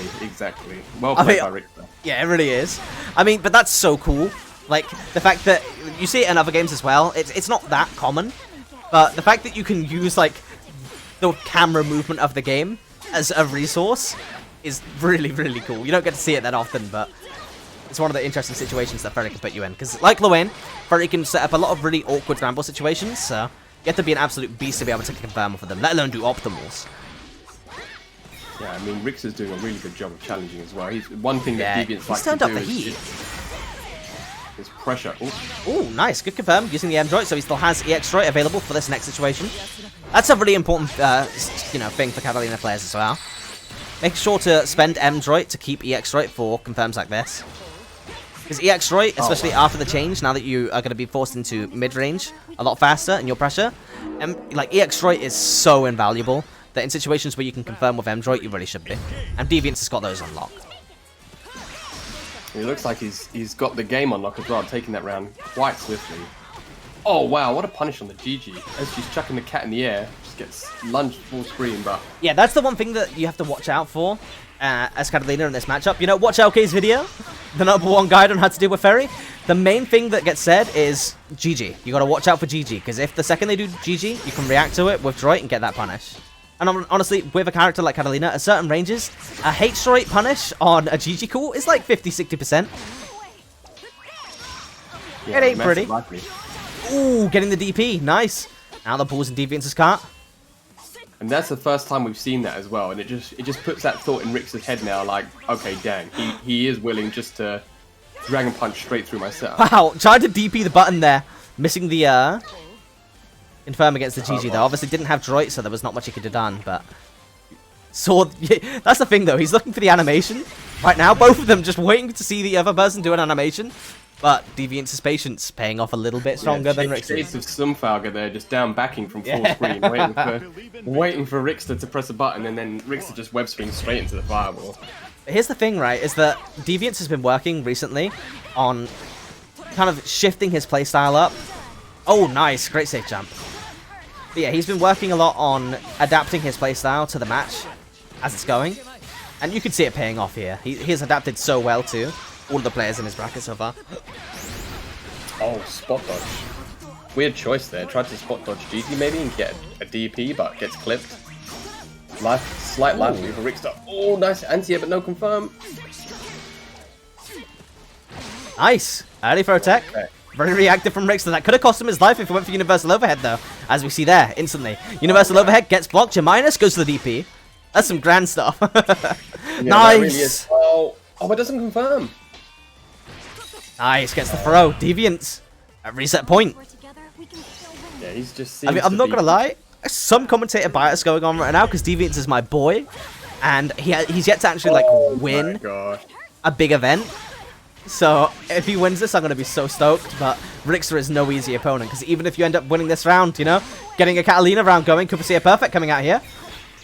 Ah, never mind, ending the perfect, and again, even if you end up beating Rixta here, you have to do it to him again. Yeah, I mean, the start of that round was a Dragon Punch on a whiff, nice. Dragon Punching a button from full screen, so you can see that Deviants and Rixta's head again, Dragon Punch. Yeah, every single DP is connecting at this point.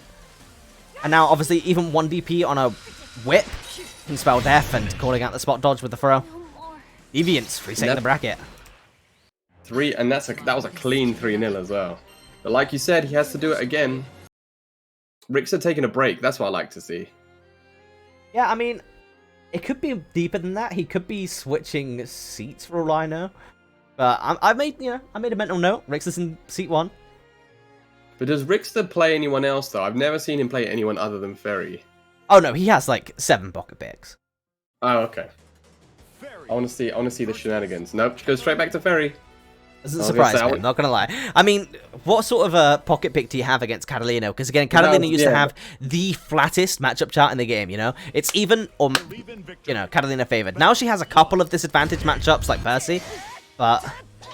even those aren't that steep. It's again, maybe 52-48. But that's what I wanted to see. I wanted to see if Rixta pulled out the Universal Overhead. Doesn't have a lot of cooldowns there, though. So, can't get any meaningful confirms off of that Universal Overhead. That's the kind of situation I feel that you might go for throw, usually. But obviously, Rixta was thinking the exact same thing. So Deviants going for the Universal Overhead, smoking it. Got that Yomi going on. Because again, if there are players that sit around playing with each other constantly, it's Deviants, Rixta, and Paddu. They're always just sitting around looking for matches against top players. And as a result, a lot of them have reads on each other. Well, yeah, I mean, that last sequence was the epitome of that. He Dragon Punched a button and then instantly reacted to GG with Droid full screen. Watching Rixta versus Paddu isn't watching Metera versus Ferry, it's watching Rixta versus Paddu. Yeah. We said the exact same thing yesterday when, because they fought like yesterday too in C4's tournament. Yeah, the team It's literally the same thing. You just fight at this point when you're this high a level and you're playing these people over and over again. It's getting caught by the low. Oh, nice! Using EX Fireball to end the pressure situation there. That was very risky. But getting hit by the far medium. Gotta watch it. Too slow. Okay, this is like what? Rosetta 8? Yeah, We've had a few. That's the thing. Even though that was 3-0 from Deviants, it wasn't free. You know, there was still a lot of back and forth. So we're seeing Rixta adapt, and now we're seeing the fruits of it. Taking that moment to calm himself down. Yeah, I mean, that's the worst thing you want to do is just let the salt flow through you and just hit rematch before you're ready and then end up in the exact same situation. But Rick's doing a much better job here, slowing down the pace of the game. Deviants just wants to play you at 100 miles an hour, right? Yeah, so getting hit with the drill there was really interesting. Kind of situation where Deviants would usually DP. Oh no, you're seeing Deviants whiffing a lot of buttons right here, trying to bait Rixta for doing something unsafe, but not paying off. Then run forwards, gets DP'd, and then gets killed by GG. Lands on her head. Let's get some GGs in the chat, boys. You already have all the discipline you need. First game to Rixta. See, I told you there'd be a reset. There always is. These players are hungry, man. They never want to go just straight out. I want to take it all the way down to the wire. Nice, good DP. Not trying to anti-air, because Ferry is super awkward to anti-air with the whip and the JH. It can be very awkward to anti-air, especially because she can alter her air movement with whip and drill. So going for the DP there, nice and safe. Yeah, I mean, you lose a bit of damage as opposed to getting like a big anti-air button, but, you know, it just gets you out of that situation where you just don't want to deal with the pressure. Nice. Oh, running forward to go for the DP, trying to call out a button, but again, Rixta electing to go for the GG in that situation. Right, not safe. Good punish. Nice grappler jumps coming out from Deviants. Not pressing any buttons, just to make sure that Rixta can't get anything meaningful from the anti-airs. Oh, Deviant's got a bit preemptive there. Yeah, this is going to hurt. By GG. Now you're going to eat an anime mix-up. Gets hit by the universal overhead. Well, not universal. Instant overhead. Definitely not universal, you know? There's only one character in the game that has this. Yeah, imagine if you see Ladiva start doing corkscrews like that. Jab, jab, throw. Gets DP'd though. Rixta is getting so much more accurate with these DPs. We weren't seeing many even being thrown out in the first half of the Grand Finals, I feel. But he's really making them work now. See, right there. Ulti air movement. It can be so awkward to anti-air. Very sometimes. It really can.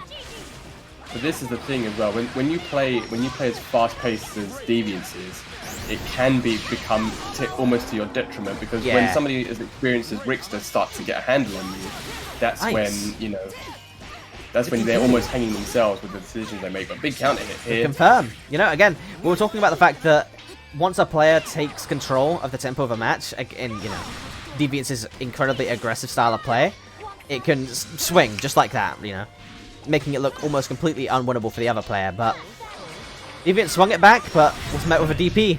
And what? That's the fourth DP. One? I mean...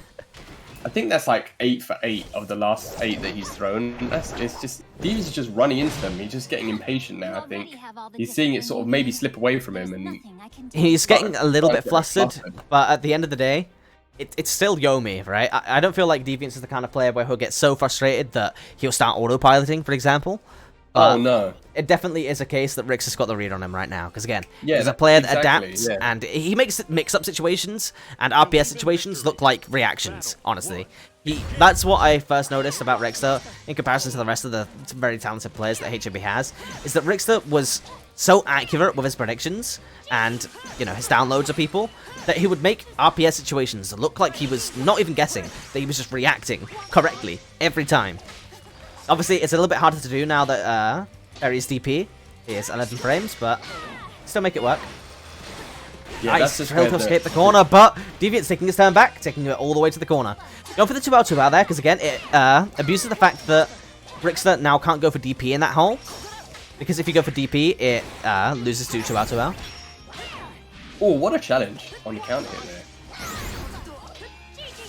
See, Nice. Deviants- Again, you're watching Rixta not afraid to just throw out button after button after button after button. He's really playing his game at this point. We're seeing Deviants as well being a bit more patient. Ooh, against that DP was a again, safe though. jump, I think. He just wasn't holding block. Just as I say that, he runs in and gets hit twice. Deviants was being a much more patient at the start of this game, and the life lead was showing that. Oh, damn. The difference of a centimeter, you know? A centimeter too short results in him getting whip punished. Also, can we talk about how hard it is to actually straight up, wow, whips the fireball, saying, you know, you can't do that, but also punishing a whiffed droid. That's so hard to do. The recovery on those is absolutely ridiculously fast. Oh wow, what a conversion, man. Taking him all the way to the corner, taking control. We're at match point now. You were saying Deviants can see the code, but I think Rixta's become an agent, man. Rixta just shimmied. He unironically just Street Fighter 5 shimmied Deviants with Ferry. Yeah, and Which this is is looking like... not something you see. If this ends with a perfect, man. What a block. Yeah, great patience coming out from Deviants there, but doesn't make a single piece of difference. Rixta. You know, saying no to Deviants' first place finish. It was so close. But Rixta getting the download, getting the 7 golden letters, taking the event. That was literally a download complete, wasn't it? He used that whole first set just to completely read Deviants' habits, the way that he did, what sort of run-in, sort of pressure he uses after jumps, what times he jumps, and I mean, Rixta didn't miss a single Dragon Punch that whole reset. He did not whiff or get blocked a single Dragon Punch, so... You know, that just shows you, like you said, download complete, really well played by Deviants to get that far, because he ran it all the way back from losers, but... Yeah, Rixta just showing that experience. Yeah, I mean, great showing by Deviants and the rest of the attendees in this event, but Rixta showing that he's still incredibly dominant. Honestly, there is not a single player who has won more events than Rixta has at this point. Venom gives him a bit of a run for his money, but he's off playing Granblue. So, with Venom not here, it's looking very hard. Paddu recently has been not only contesting the wins, he's been taking a lot of them from Rixta, but man, that was incredibly dominant. And then like half of that grand finals. It's how you play on the day, right? So if you play a guy 1,000 times and you know you win the majority of those, it doesn't matter if on the day, you know, it's all about who comes out ahead. And Rixta just had everybody's number today, man. All of that reset was looking a bit choppy, but just Super Saiyan'd up and just took it. Well, said no. You know, I'd love to take another moment to thank Pink Unibara and yourself for helping me run this event. I love this event. This one was great. Thank you to all the attendees, all of the viewers. You've made this event absolutely phenomenal. And yeah, we'll see you again next week. Wow, in 2 days' time, there's going to be a Hearts of Blazing event hosted by Squid for Guilty Gear. But after that, it'll be a week. On the Friday, we'll have our next Granblue Hearts of Blazing. Hopefully we can make it as awesome as this one. Thanks again to everyone. Congratulations to Rixta. And I'll hand you over to Gibbs FTC. You know, we were talking about Venom ducking us for the Granblue event. Might as well go and give you guys over to him. Take care, everybody. And thanks, Benji. Not bad at all. He's still pretty solid. Just